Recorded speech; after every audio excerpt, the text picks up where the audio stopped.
സപ്തമസ്കന്ധത്തിൻ്റെ വിഷയം കർമ്മവാസന എന്നതാണ്. കർമ്മവാസന എന്ന് പറഞ്ഞാൽ എന്താണ്? നമ്മുടെ ഉള്ളിലൊക്കെ ഓരോ സംസ്കാരം, നമ്മൾ ചെയ്യുന്ന കർമ്മങ്ങൾ വാസനയായി മാറും. ഏത് കർമ്മം ചെയ്താലും അതൊരു സംസ്കാരമായും വാസനയായിട്ടും മാറും. ആ വാസനയ്ക്കനുസരിച്ചാണ് വീണ്ടും നമ്മൾ കർമ്മം ചെയ്യുന്നത്. അപ്പം നമ്മുടെ കർമ്മവാസന മുഴുവൻ പോകണം. അതിനെന്താ മാർഗം? ഭഗവത് ഭക്തി കൊണ്ട് മാത്രമേ കർമ്മവാസനകൾ മുഴുവൻ നീങ്ങുള്ളൂ. അല്ലെങ്കിൽ ഏത് കർമ്മം ചെയ്താലും അതൊരു വാസനയായി വന്ന് ആ വാസനയോട് ചേർന്നും കൊണ്ടാണ് ഈശ്വരൻ്റെ പ്രതിബിംബമായ ജീവാത്മാവ് നിൽക്കുന്നത്.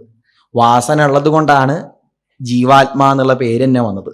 വാസനാവശകനായും കൊണ്ടാണ് ജീവൻ. വാസനാവശകോ ജീവ എന്നാണല്ലോ. അപ്പം അതിനനുസരിച്ച് തന്നെ ആ ജീവാത്മാവ് വാസനയ്ക്കനുസരിച്ച് കർമ്മങ്ങൾ ഇങ്ങനെ ചെയ്യാൻ, ആ കർമ്മത്തിൻ്റെ ഫലം അനുഭവിക്കാനായി വീണ്ടും ജനിക്കേണ്ടതായിട്ട് വരുന്നു. ശരീരം വാസനയ്ക്കനുസരിച്ച് കർമ്മം ചെയ്യുന്നു.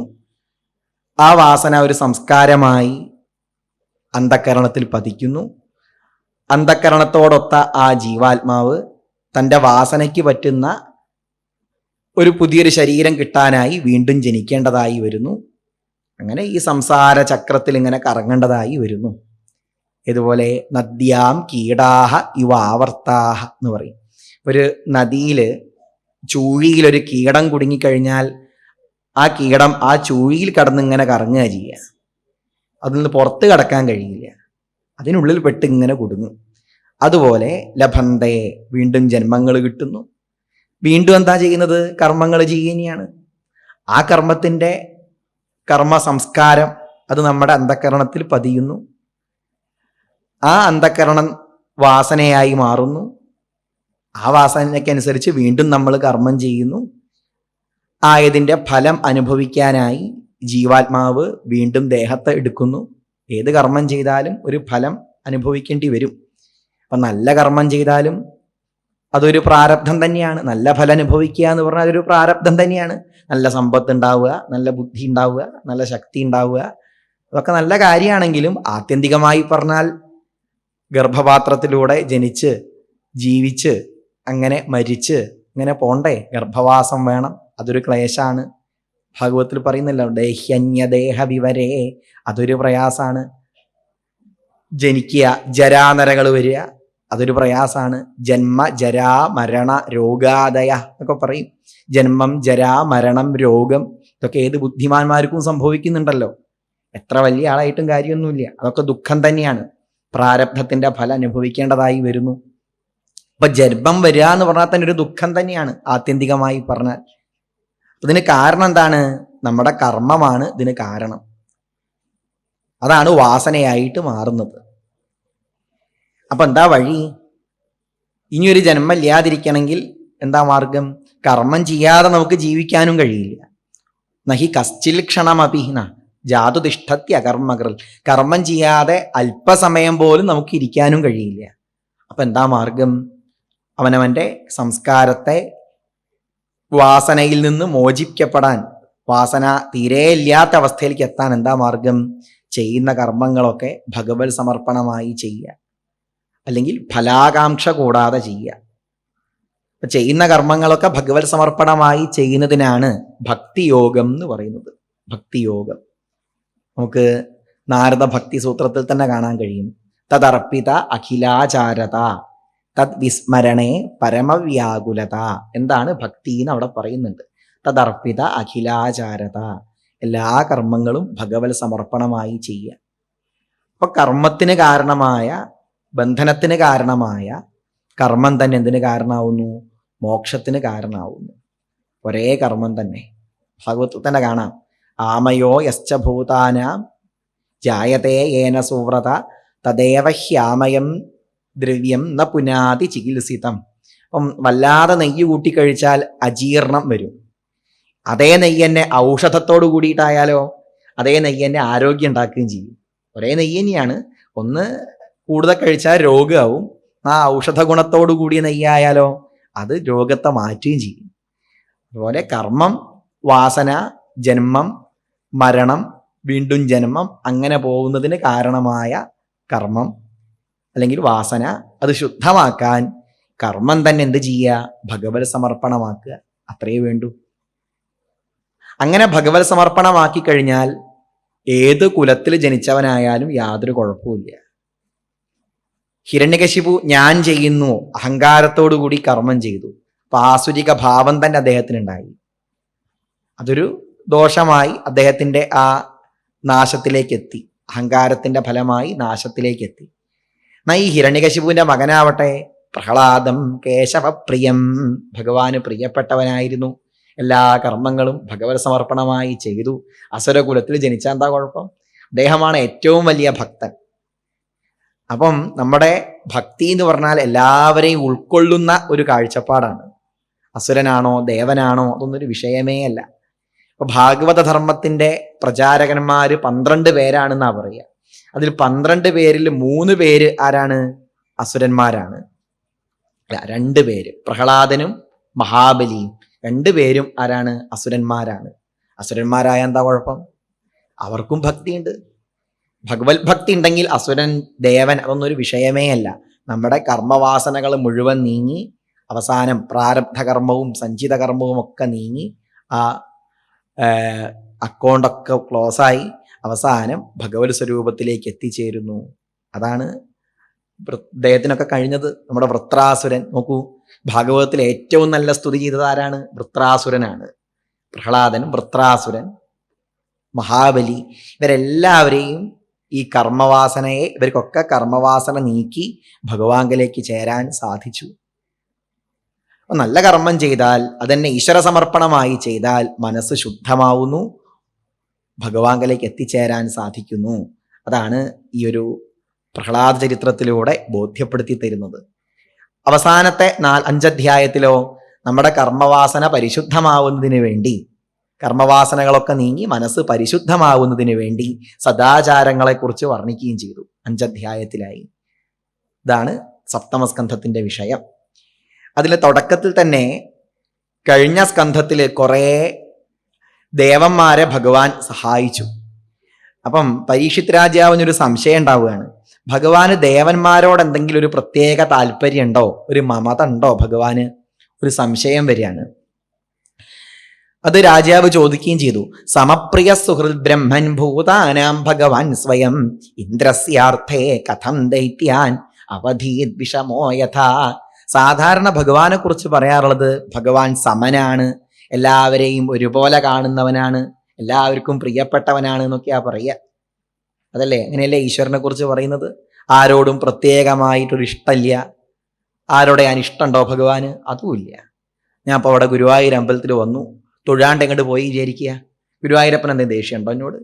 അയ്യോ, ആ വായിക്കുന്ന ആള് വന്നിട്ട് ഇവിടെ തൊഴാണ്ട് പോയല്ലോ കേട്ടോ, അങ്ങനത്തെ ഒരു വിചാരമൊന്നും ഭഗവാനില്ല. തൊഴുതാലോ വളരെ നന്നായി ഹേ വന്നത്, അങ്ങനെയില്ല. അവനവന് നല്ല മനസ്സുണ്ടെങ്കിൽ തൊഴ, അത്രയേ ഉള്ളൂ. ഭഗവാൻ അങ്ങനെയൊന്നുമില്ല. അതല്ലേ ഭഗവത്ഗീതയിൽ പറഞ്ഞത്, സമോഹം സർവഭൂതേഷു നമേ ദ്വേഷ്യോസ്തി ന പ്രിയ. ഭഗവാൻ എല്ലാവരിലും ഒരുപോലെയാണ്. സമോഹം സർവഭൂതേഷു, സർവഭൂതങ്ങളിലും ഒരുപോലെയാണ്.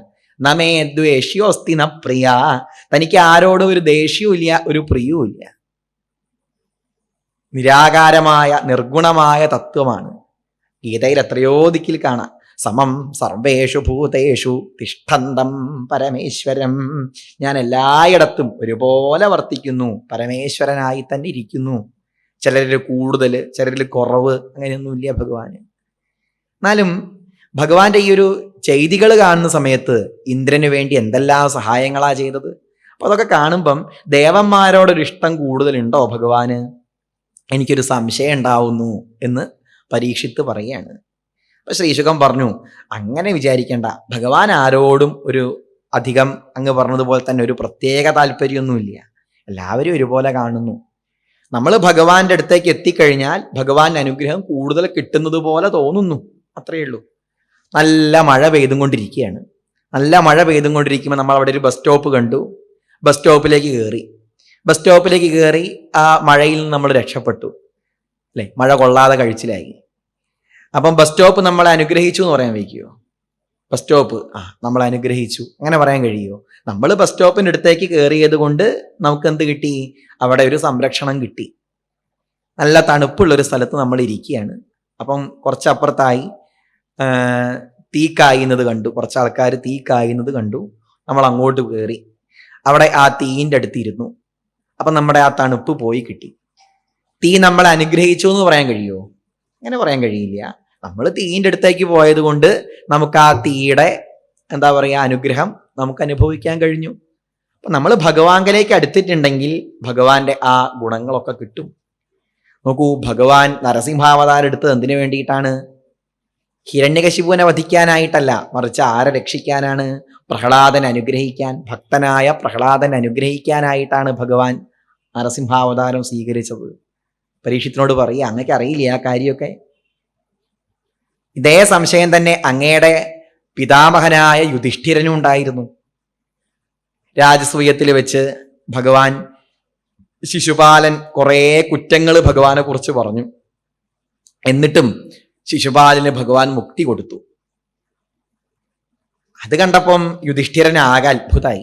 യുധിഷ്ഠിരൻ നാരദ മഹർഷിയോട് ചോദിച്ചു, ഈ ശിശുപാലൻ ജനിച്ച അന്ന് മുതൽക്ക് തന്നെ കൃഷ്ണനെ കുറ്റം പറഞ്ഞുകൊണ്ടാണ്, ഏത് സമയത്തും കൃഷ്ണനെ കുറ്റം പറഞ്ഞുകൊണ്ടാണ്. ആരഭ്യ കളഭാഷണാൽ എന്നാണ്. കുട്ടിക്കാലത്ത് തന്നെ കിള്ളേ എന്ന് പറയുന്ന ആ പ്രായത്തിൽ പോലും ഭഗവാനെ കൃഷ്ണൻ കള്ളൻ എന്ന് പറഞ്ഞുകൊണ്ടാണ്. അങ്ങനെ ആയിട്ട് പോലും അദ്ദേഹത്തിന് മുക്തി കിട്ടി. എന്നാ പിന്നെ ഭഗവാനെ ചീത്ത വിളിക്കല്ലേ എളുപ്പം? ചിത്രോ നജാതോ ജിഹ്വായാം, വായയിൽ നിന്ന് പുഴു വരും എന്നൊക്കെയാ പറയാ ഭഗവാനെ കുറിച്ച് കുറ്റം പറഞ്ഞാൽ. ഇത് വായയിൽ നിന്ന് പുഴുവൊന്നും വന്നിട്ടില്ല എന്ന് മാത്രമല്ല, മോക്ഷം കിട്ടുകയും ചെയ്തു. എന്താ അങ്ങനെ വരാൻ കാരണം എന്ന് ചോദിക്കുകയാണ്. അപ്പൊ നാരദൻ പറഞ്ഞു, അങ്ങ് ഇദ്ദേഹത്തിന് ഈ ഒരു കാര്യം മാത്രമേ കണ്ടുള്ളൂ, ഇതിനെ മുൻപുള്ള അവസ്ഥകളൊന്നും മനസ്സിലാക്കിയിട്ടില്ല. ആദ്യം ഈ ശിശുപാലൻ ആരായിരുന്നു? ഭഗവാന്റെ ദ്വാസ്ഥം തന്നെയായിരുന്നു. ജയവിജയന്മാരിൽപ്പെട്ട ഭഗവാന്റെ ഏറ്റവും പ്രിയപ്പെട്ടവരാണ് ജയവിജയന്മാര്. അവർക്കൊരു ശാപം കൊണ്ട് ഭൂമിയിൽ എത്തേണ്ടതായിട്ട് വന്നതാണ്. 3 ജന്മം കഴിഞ്ഞാൽ തിരിച്ച് വൈകുണ്ഠത്തിലേക്ക് തന്നെ വരാനും കഴിയും. അപ്പൊ ആ ഒരു ശാപം കൊണ്ടാണ് ആദ്യത്തെ ജന്മം അവരാരായി വന്നു? ജയവിജയന്മാര് ഹിരണ്യകശിപുവും ഹിരണ്യാക്ഷനുമായി വന്നു. പിന്നീടോ രാവണനും കുംഭകർണനുമായി വന്നു. ശിശുപാലനും ദന്തവക്ത്രനുമായി വന്നു. ഓരോരോ ജന്മം കൊണ്ടും അവരുടെ ആ കർമ്മവാസനകളൊക്കെ തീർന്ന് കുറഞ്ഞു വരിക ചെയ്തു. അവരുടെ ദോഷങ്ങളൊക്കെ കുറഞ്ഞു വന്ന് അവസാനം ഭഗവാങ്കലേക്ക് എത്താൻ അവർക്ക് സാധിച്ചു. ഇപ്പം കണ്ട കാര്യം മാത്രം മനസ്സിലാക്കിയാൽ പോരാ, മുൻപുള്ളതും കൂടി മനസ്സിലാക്കണം എന്ന് നാരദൻ പറയുകയാണ്. ഇപ്പുള്ളത് മാത്രം മനസ്സിലാക്കിയാൽ പോരാ, മുൻപ് എന്തായിരുന്നു കൂടി മനസ്സിലാക്കണം. അപ്പൊ നോക്കൂ, ഹിരണ്യാക്ഷനും ഹിരണ്യകശിപുവും ആയ സമയത്ത് ഇവർ കൂടുതൽ ഭീകരന്മാരായിരുന്നു, കുറച്ച് അധികം ഭയങ്കരന്മാരായിരുന്നു. അത് കഴിഞ്ഞു, ആ ജന്മം കഴിഞ്ഞു. പിന്നെ ആരായി? രാവണനും കുംഭകർണനുമായി. അന്നേരം അത്ര കുഴപ്പമുണ്ടാവും. ഹിരണ്യകശിപുവിനും ഹിരണ്യാക്ഷനുള്ള കുഴപ്പമായിരിക്കില്ല, രാവണനും കുംഭകർണനും അത്ര കുഴപ്പമൊന്നുമില്ല. രാവണന് ഇപ്പൊ കാര്യമായിട്ട് എന്താ കുഴപ്പമുള്ളത്? കാര്യമായിട്ട് രാവണനൊരു കുഴപ്പമുള്ളത്? 10 തല ഉണ്ട്. എന്താ അർത്ഥം? 4 വേദവും 6 ശാസ്ത്രവും ആർക്കറിയാ? രാവണന് അറിയാം. 10 തല ഉണ്ട് രാവണന്. നമ്മളെക്കാളൊക്കെ ബുദ്ധി, നമുക്കൊരു തലയല്ലേ ഉള്ളൂ, അദ്ദേഹത്തിന് 10 തലയാണ്. നമ്മളെക്കാളൊക്കെ ബുദ്ധിയുണ്ട്. 20 കൈകളും ഉണ്ട്.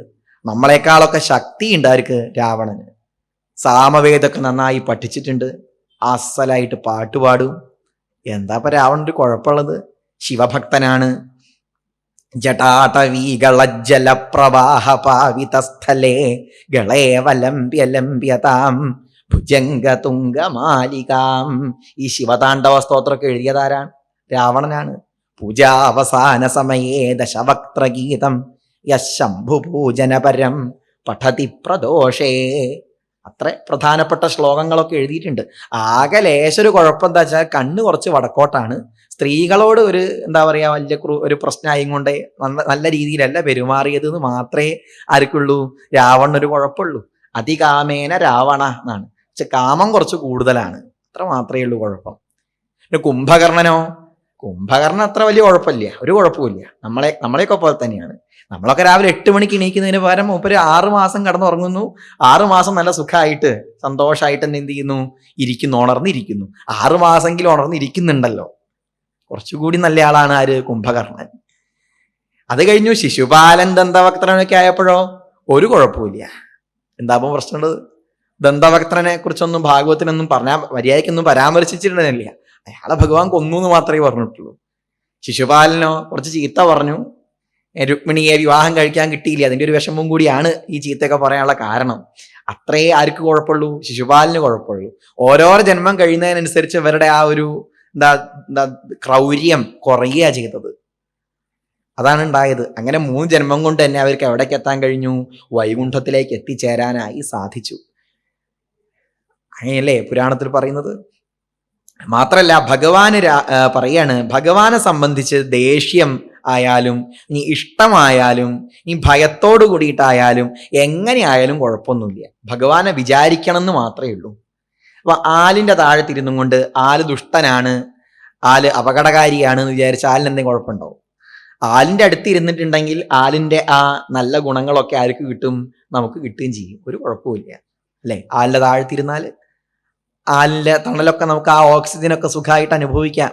ആല് ദുഷ്ടനാച്ചിട്ട് നമുക്ക് എന്തെങ്കിലും കുഴപ്പമുണ്ടോ? അങ്ങനെ വിചാരിച്ചാൽ കുഴപ്പമുണ്ടോ? ഒരു കുഴപ്പമില്ല. അപ്പൊ ഭഗവാനെ വിചാരിക്കണം എന്ന് മാത്രമേ ഉള്ളൂ. ഗോപ്യകാമാത് കംസോദ്വേഷാൽ ചൈദ്യാദയോ നൃപാഹ സംബന്ധാത് വൃഷ്ണയ സ്നേഹാത് യൂയം ഭക്തിയാ വയം വിഭോ. ഗോപ്യകാമാത്, ഗോപസ്ത്രീകൾ ഭഗവാൻ എങ്ങനെയാ കണ്ടത്? ആദ്യം ഒരു കാമുക ഭാവത്തിലാണ് കണ്ടത്. ഗോപ്യകാമാത്. കുറച്ച് കഴിഞ്ഞപ്പോഴോ നേരെയാവുകയും ചെയ്തു കേട്ടോ. ജാരാത്മന ന പരമാത്മതയാ, പരമാത്മാവായിട്ട് ആദ്യം കണ്ടില്ല. പിന്നെ നാര്യോ ഗതാഹ പരമഹംസഗതിം. ഈ ഗോപസ്ത്രീകൾക്ക് തന്നെ അതിന്റെ ഫലമായി പരമഹംസന്മാരെത്തിച്ചേരുന്ന ആ അവസ്ഥയിലേക്ക് എത്താൻ കഴിഞ്ഞു. അവർക്കൊരു കുഴപ്പമുണ്ടായിട്ടില്ല. പിന്നെ ഭയാത് കംസഹ, കംസൻ എങ്ങനെയാ ഭഗവാനെ വിചാരിച്ചത്? പേടിച്ചും കൊണ്ടാണ്. കൃഷ്ണൻ ജനിക്കുന്നതിന് മുൻപ് തന്നെ പേടിക്കാൻ തുടങ്ങിയിട്ടുണ്ട്. കൃഷ്ണൻ തന്നെ വധിക്കുവോ എന്നുള്ള ആ പേടി ഏത് സമയത്തും പേടിച്ചും കൊണ്ടാണ്. എന്നിട്ടും വിചാരിച്ചുവല്ലോ ഭഗവാനെ, അതിന്റെ ഗുണം കിട്ടി. ദ്വേഷാൽ ചൈദ്യാദയോ നൃപ, ശിശുപാലൻ, ദന്തവക്ത്രൻ, സാൽവൻ, ഇവരൊക്കെ ഭഗവാനോട് ദേഷ്യായിട്ടാണ് വിചാരിച്ചത്. അവർക്കും അതെ അവസാനം ഭഗവാനിലേക്ക് എത്താൻ കഴിഞ്ഞു. കൃഷ്ണാവതാരം എന്ന് പറഞ്ഞാൽ അങ്ങനെയാണ്, എല്ലാവർക്കും മുക്തി കൊടുക്കുകയാണ് ചെയ്തത്. കുറച്ചൊക്കെ കഴിഞ്ഞാൽ കടക്ക് എഴുതി തള്ളുമല്ലോ ഗവൺമെന്റ്. എന്തായാലും അടക്കില്ല എന്ന് കണ്ടാൽ കട എഴുതി തള്ളുമല്ലോ. ഇലക്ഷനൊക്കെ എടുക്കുമ്പോൾ അങ്ങനെ ഉണ്ടാവുക. അതുപോലെ ഇനി എന്തായാലും ഇവരുടെ വാസന നീങ്ങുന്നില്ല, പൂർണ്ണമാവുന്നില്ല, മോക്ഷത്തിലേക്ക് എത്തില്ല എന്ന് കണ്ടാൽ കടമൊക്കെ അങ്ങോട്ട് എഴുതി തള്ളി എല്ലാവരെയും അങ്ങോട്ട് മുക്തിയിലേക്ക് എത്തിക്കുകയാണ്. അതിനാ ഭഗവാന്റെ കൃഷ്ണാവതാരം ഉണ്ടായത് തന്നെ. എല്ലാ മനുഷ്യർക്കും മുക്തി കിട്ടും ഒരവസ്ഥയിൽ. ഇപ്പൊ പ്രളയം വരുമ്പോൾ എല്ലാവർക്കും മുക്തി കിട്ടും ഇല്ലേ? എല്ലാവർക്കും മുക്തി കിട്ടും. പിന്നെ അടുത്ത കൽപ്പത്തിൽ വീണ്ടും ജനിക്കേണ്ടി വരും എന്ന് മാത്രമേ ഉള്ളൂ. മോക്ഷം എല്ലാവർക്കും അനുഭവിക്കാൻ കഴിയും എന്നല്ല, മോക്ഷത്തിന്റെ ആ ആനന്ദം നമ്മളൊക്കെ എല്ലാ ദിവസവും അനുഭവിക്കുന്നുമുണ്ട്. ഇപ്പോഴാ ഉറങ്ങുന്ന സമയത്ത് നല്ല ഉറക്കം കിട്ടുന്നുണ്ടോ? ഉണ്ടെങ്കിൽ എന്താണ്? ആ ആനന്ദത്തിന്റെ ചെറിയൊരു പതിപ്പാണ്. അതെന്നെ ഉണർന്നിരിക്കുമ്പം കിട്ടുകയാണെങ്കിലോ അത് ശരിക്കും ആനന്ദമായി, നിത്യാനന്ദമായി എല്ലാ ദിവസവും നമുക്ക് കിട്ടുന്നുണ്ട്. അപ്പൊ നല്ല ഉറക്കം കിട്ടുന്നുണ്ടെങ്കിൽ എന്താ അർത്ഥം? മോക്ഷം തന്നെയാണ്. അപ്പൊ പണ്ട് ഒരു അമ്മ ഉണ്ടായിരുന്നു. ആ അമ്മ തീരെ ഉറക്കില്ല. അന്നേരം അടുത്ത് ഒരു ഡോക്ടറെ അടുത്തേക്ക് പോയി. ഡോക്ടർ ചോദിച്ചു എന്നാണ്, അടുത്ത അമ്പലങ്ങളിലെങ്ങാനും സപ്താഹം നടക്കുന്നുണ്ടോ?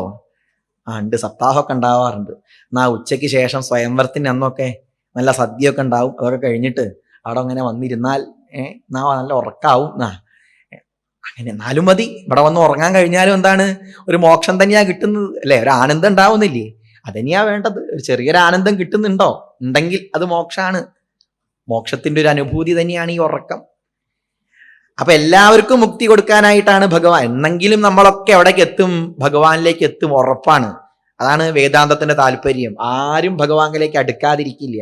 ഏതെങ്കിലും ഒരു ദിവസം എത്ര വലിയ നിരീശ്വരവാദി ആയാൽ പോലും അയാൾ പോലും ഏതെങ്കിലും ഒരു ജന്മത്തിൽ അവസാനം എവിടേക്ക് എത്തും? ഈശ്വരനിലേക്ക് എത്തും. ഇനി എത്തിയിട്ടില്ലെങ്കിലോ എന്തായാലും പ്രളയം വരുമ്പോൾ എല്ലാവരും എവിടേക്ക് എത്തും?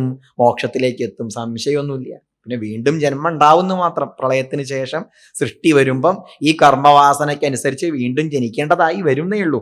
എന്തായാലും കുറച്ചു കാലമെങ്കിലും മുക്തി കിട്ടാതിരിക്കില്ല, സംശയിക്കേണ്ട.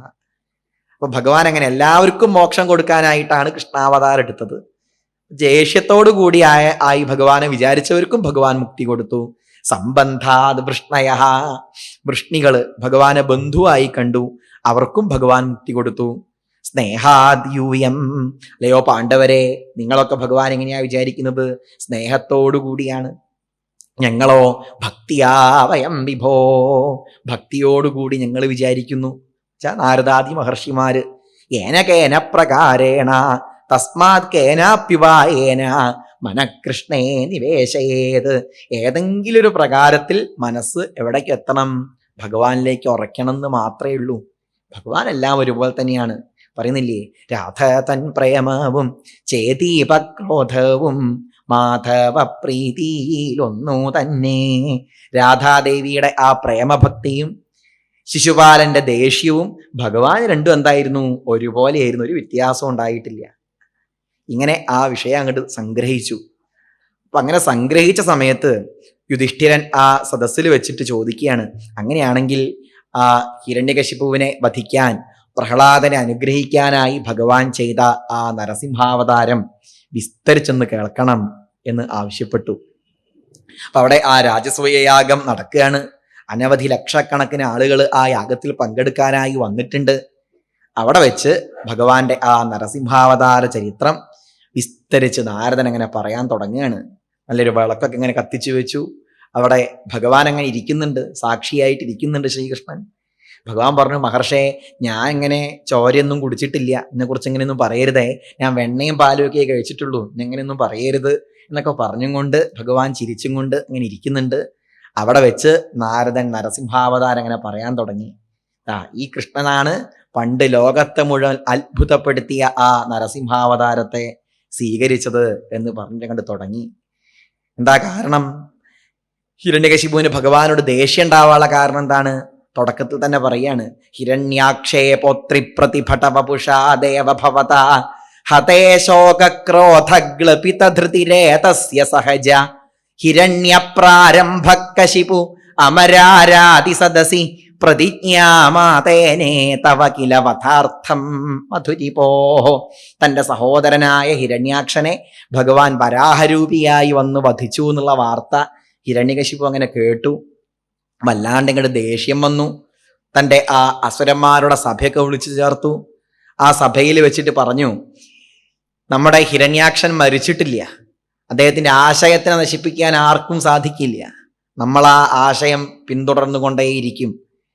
എന്തായാലും മായാവിയായ ആ വിഷ്ണുവിനെ വധിച്ച് ആ വിഷ്ണുവിൻ്റെ രക്തം കൊണ്ട് ഞാൻ എന്ത് ചെയ്യും? എൻ്റെ അനുജനായി തർപ്പണം ചെയ്യും. രുധിരപ്രിയം തർപ്പയിഷ്യെ. രുധിരത്തിനോടാണ് ഹിരണ്യാക്ഷൻ ഏറ്റവും ഇഷ്ടം. അങ്ങനെയുള്ള ആ ഹിരണ്യാക്ഷനായി തർപ്പണം ചെയ്യും എന്നൊക്കെ ഇങ്ങോട്ട് പറഞ്ഞു. അതിനായിട്ട് എനിക്ക് നല്ല കരബലുണ്ട്. കരബലം മാത്രം പോരാ, കുറച്ച് വരബലവും കൂടി വേണം. ശക്തി മാത്രം പോരാ, വരപ്രസാദവും കൂടി ഉണ്ടെങ്കിൽ മാത്രമേ ഭഗവാനെ വധിക്കാൻ, വിഷ്ണുവിനെ വധിക്കാൻ കഴിയുള്ളൂ. അതിനായി ആ ഹിരണ്യകശിപു തപസ് ചെയ്യാനായി മന്ദരപർവ്വതത്തിന്റെ അടുത്തേക്ക് ഇങ്ങോട്ട് വന്നു. അവിടെ വെച്ച് ഗംഭീര തപസ്സങ്ങോട്ട് തുടങ്ങി. സതേപേ മന്ദരദ്രോണ്യാം തപപരമദാരുണം ഊർധ്വബാഹുർനഭോ ദൃഷ്ടി പാദാങ്കുഷ്ഠാശ്രിതാവനി. പാദത്തിന്റെ പെരുവിരല് നിലത്ത് ഊന്നിക്കൊണ്ട്, തല മുകളിലേക്ക് വെച്ചും കൊണ്ട്, മുകളിലേക്ക് നോക്കിക്കൊണ്ട്, ആകാശത്തേക്ക് നോക്കിക്കൊണ്ട് അങ്ങനെ അങ്ങോട്ട് തപസ്സങ്ങോട്ട് തുടങ്ങി. കൈകൾ ഇങ്ങനെയൊക്കെ വെച്ച് മുകളിലേക്ക് നോക്കിക്കൊണ്ടുള്ള തപസ്സാണ്. സൂര്യന് തോന്നും താഴത്ത് 2 സൂര്യൻ ഉണ്ട് എന്ന് തോന്നും ഇയാളുടെ കണ്ണ് കണ്ടാൽ.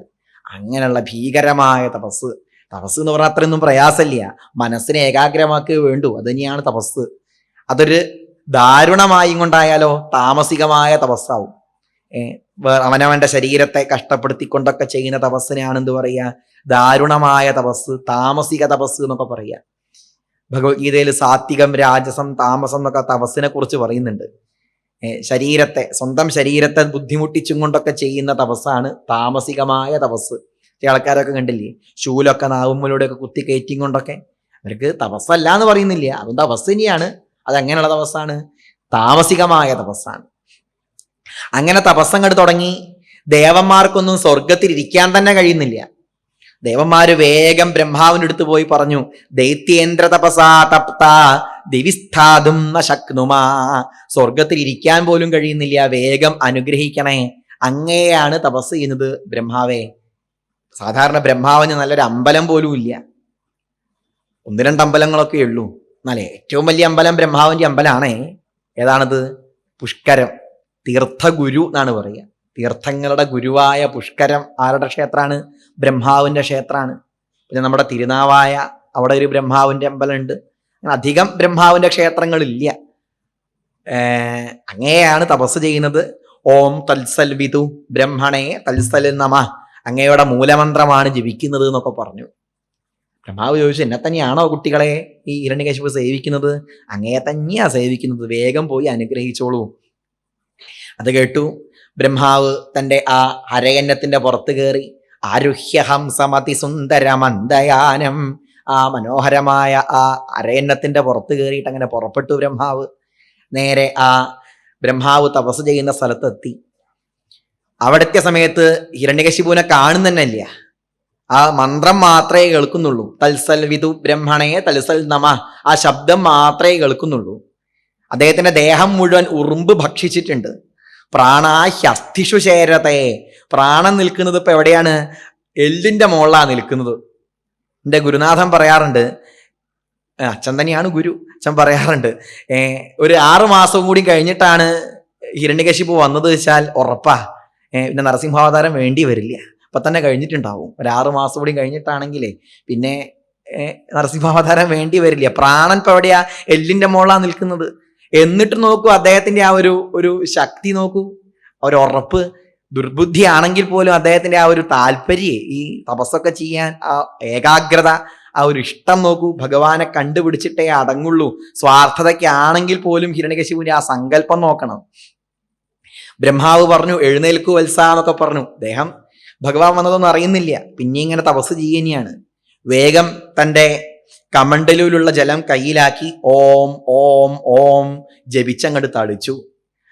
ആ തളിക്കൽ അങ്ങോട്ട് കഴിഞ്ഞതോടുകൂടി പിന്നൊന്നും പറയണ്ട, ആ പുറ്റ് വന്ന് മൂടിയിട്ടുണ്ട്.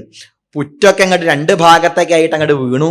അതിൻ്റെ ഉള്ളിൽ നിന്ന് സതുകീചകവൽമീകാൽ സഹ ഓജോബലാന്യുത സർവാവയവ സമ്പന്നോ വജ്രസംഹനനോ യുവാ, വജ്രത്തിനെ പോലെ കടുപ്പുള്ള സ്വരൂപത്തോടുകൂടി ഒരു യുവാവായി ഹിരണ്യകശിപു അങ്ങനെ ഉയർന്നു വന്നു. ബ്രഹ്മാവ് ചോദിച്ചു, അല്ലയോ മർത്യാന്നാ ബ്രഹ്മാവ് വിളിക്കുന്നത്. മർത്യ എന്ന് പറഞ്ഞ അർത്ഥം മരണധർമ്മത്തോടു കൂടിയവനെ എന്നാണ് അർത്ഥം, മർത്യ എന്ന് പറഞ്ഞാൽ. അപ്പം എല്ലാവരും മരിക്കും എന്നുള്ളതാണ് ബ്രഹ്മാവ് സൂചിപ്പിച്ചത്, മർത്യ എന്ന് വിളിക്കുന്നതിലൂടെ തന്നെ ഉദ്ദേശിച്ചത്. അല്ലെങ്കിൽ മണ്ണിലേക്ക് പോകാനുള്ളവനാണ്, മൃത്തിലേക്ക് പോകാനുള്ളവനെ, അതും അർത്ഥമെടുക്കാം മർത്യ എന്ന് പറഞ്ഞാൽ. മർത്യ എന്ന് വിളിച്ചു. അപ്പൊ തന്നെ ഹിരണ്യകശിപുവിന് സംശയമുണ്ട്, ഇനിയിപ്പം മരിക്കാതിരിക്കണം എന്നാ വരം വാങ്ങേണ്ടത്, അത് കഴിയില്ല എന്ന് മനസ്സിലായി. മർത്യനാണ്. ബ്രഹ്മാവിനെ സൂചിപ്പിച്ച് ഏതൊരാൾക്കും നാശമുണ്ട്, ഞാനും കുറച്ചു കഴിഞ്ഞാൽ സ്വരൂപം മാറേണ്ടി വരും, ഏതൊരാൾക്കും അവസാനമുണ്ട്.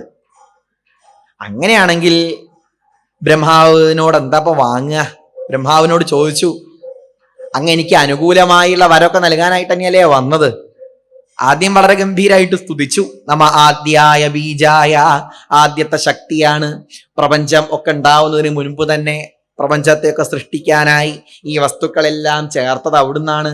സൂര്യനില്ല, ചന്ദ്രനില്ല, നക്ഷത്രങ്ങളില്ല, ഇതൊന്നും ഇല്ലാത്ത സമയത്ത് അങ്ങ് തന്നെയാണ് പലതായി മാറി ഈ പ്രപഞ്ചത്തെ ഈ കാണുന്നത് പോലെയൊക്കെ വിധാനം ചെയ്തത്. ഇങ്ങനെയൊക്കെ പറഞ്ഞിട്ട് സ്തുതിച്ചു. എന്നിട്ട് അവസാനം ചോദിച്ചു, എനിക്ക് അനുകൂലമായ വരം നൽകാനല്ലേ വന്നത്? അങ്ങനെയാണെങ്കിൽ മരിക്കാതിരിക്കാൻ കഴിയാന്നല്ലേ അങ്ങ് പറഞ്ഞത്? അങ്ങനെയാണെങ്കിൽ അങ്ങ് സൃഷ്ടിച്ചതിനെ കൊണ്ടൊന്നും ഞാൻ മരിക്കരുത് എന്ന് പറഞ്ഞു. ബ്രഹ്മാവ് അപ്പൊ തന്നെ വരം കൊടുത്തു, തഥാസ്തു, അങ്ങനെ തന്നെ. കാരണം ആർക്ക് കൊല്ലാം? വിഷ്ണു ഭഗവാന് കൊല്ലാലോ. വിഷ്ണു ഭഗവാനെ ബ്രഹ്മാവ് സൃഷ്ടിച്ചിട്ടില്ല. ബ്രഹ്മാവിന് സന്തോഷമായി, ഒരു സൗകര്യം കിട്ടി, അന്നേരം തന്നെ വരം കൊടുത്തു, തഥാസ്തു. പിന്നെ അദ്ദേഹം സംശയായി ഈ ഹിരണ്യകശിപുവിന്, എന്താ പെട്ടെന്ന് തന്നെ ബ്രഹ്മാവ് വരം നൽകിയതൊന്ന് ആലോചിക്കുക പോലും ചെയ്യാതെ, ഞാൻ വരത്തിന് എന്തെങ്കിലും കുഴപ്പമുണ്ടോ? ഒന്നും കൂടി ഇനി വേറൊരു സന്ദർഭത്തിലും മരണം ഉണ്ടാവാതിരിക്കാനായി വീണ്ടും കുറെ വരം വാങ്ങി. അകത്തുനിന്ന് കൊല്ലരുത്, പുറത്തുനിന്ന് കൊല്ലരുത്, ദേവന്മാര് കൊല്ലരുത്, അസുരന്മാര് കൊല്ലരുത്, മനുഷ്യന്മാര് കൊല്ലരുത്, പുരുഷന്മാര് കൊല്ലരുത്, സ്ത്രീകൾ കൊല്ലരുത്, മൃഗങ്ങൾ കൊല്ലരുത്. എന്തൊക്കെ വരാ വാങ്ങിയത്? സന്ധ്യയ്ക്ക് കൊല്ലരുത് എന്ന് മാത്രം വാങ്ങിയിട്ടില്ല, രാത്രി കൊല്ലരുത്, പകല് കൊല്ലരുത്, ഇങ്ങനെയൊക്കെ അങ്ങോട്ട് വരം വാങ്ങി. ശരിക്കും ഇതൊക്കെ ആര് സൃഷ്ടിച്ചതാണ്? ബ്രഹ്മാവ് സൃഷ്ടിച്ചത് തന്നെയല്ലേ ദേവന്മാരി അസുരന്മാരിയൊക്കെ? ആലോചിക്കാണ്ട് ഇങ്ങോട്ട് വരം ചോദിച്ചതാണ്. ഒക്കെ ബ്രഹ്മാവ് സൃഷ്ടിച്ചത് തന്നെയാണ്, അത്ര ആലോചിച്ചിട്ടില്ല. ലേശൊരു വിഡ്ഢിത്തം പറ്റിപ്പോയി. അങ്ങനെ എല്ലാ വരവും തഥാസ്തു തഥാസ്തു എന്ന് പറഞ്ഞാണ്ട് കൊടുത്തു. വരം ലബ്ധ്വാ തൃപ്ത.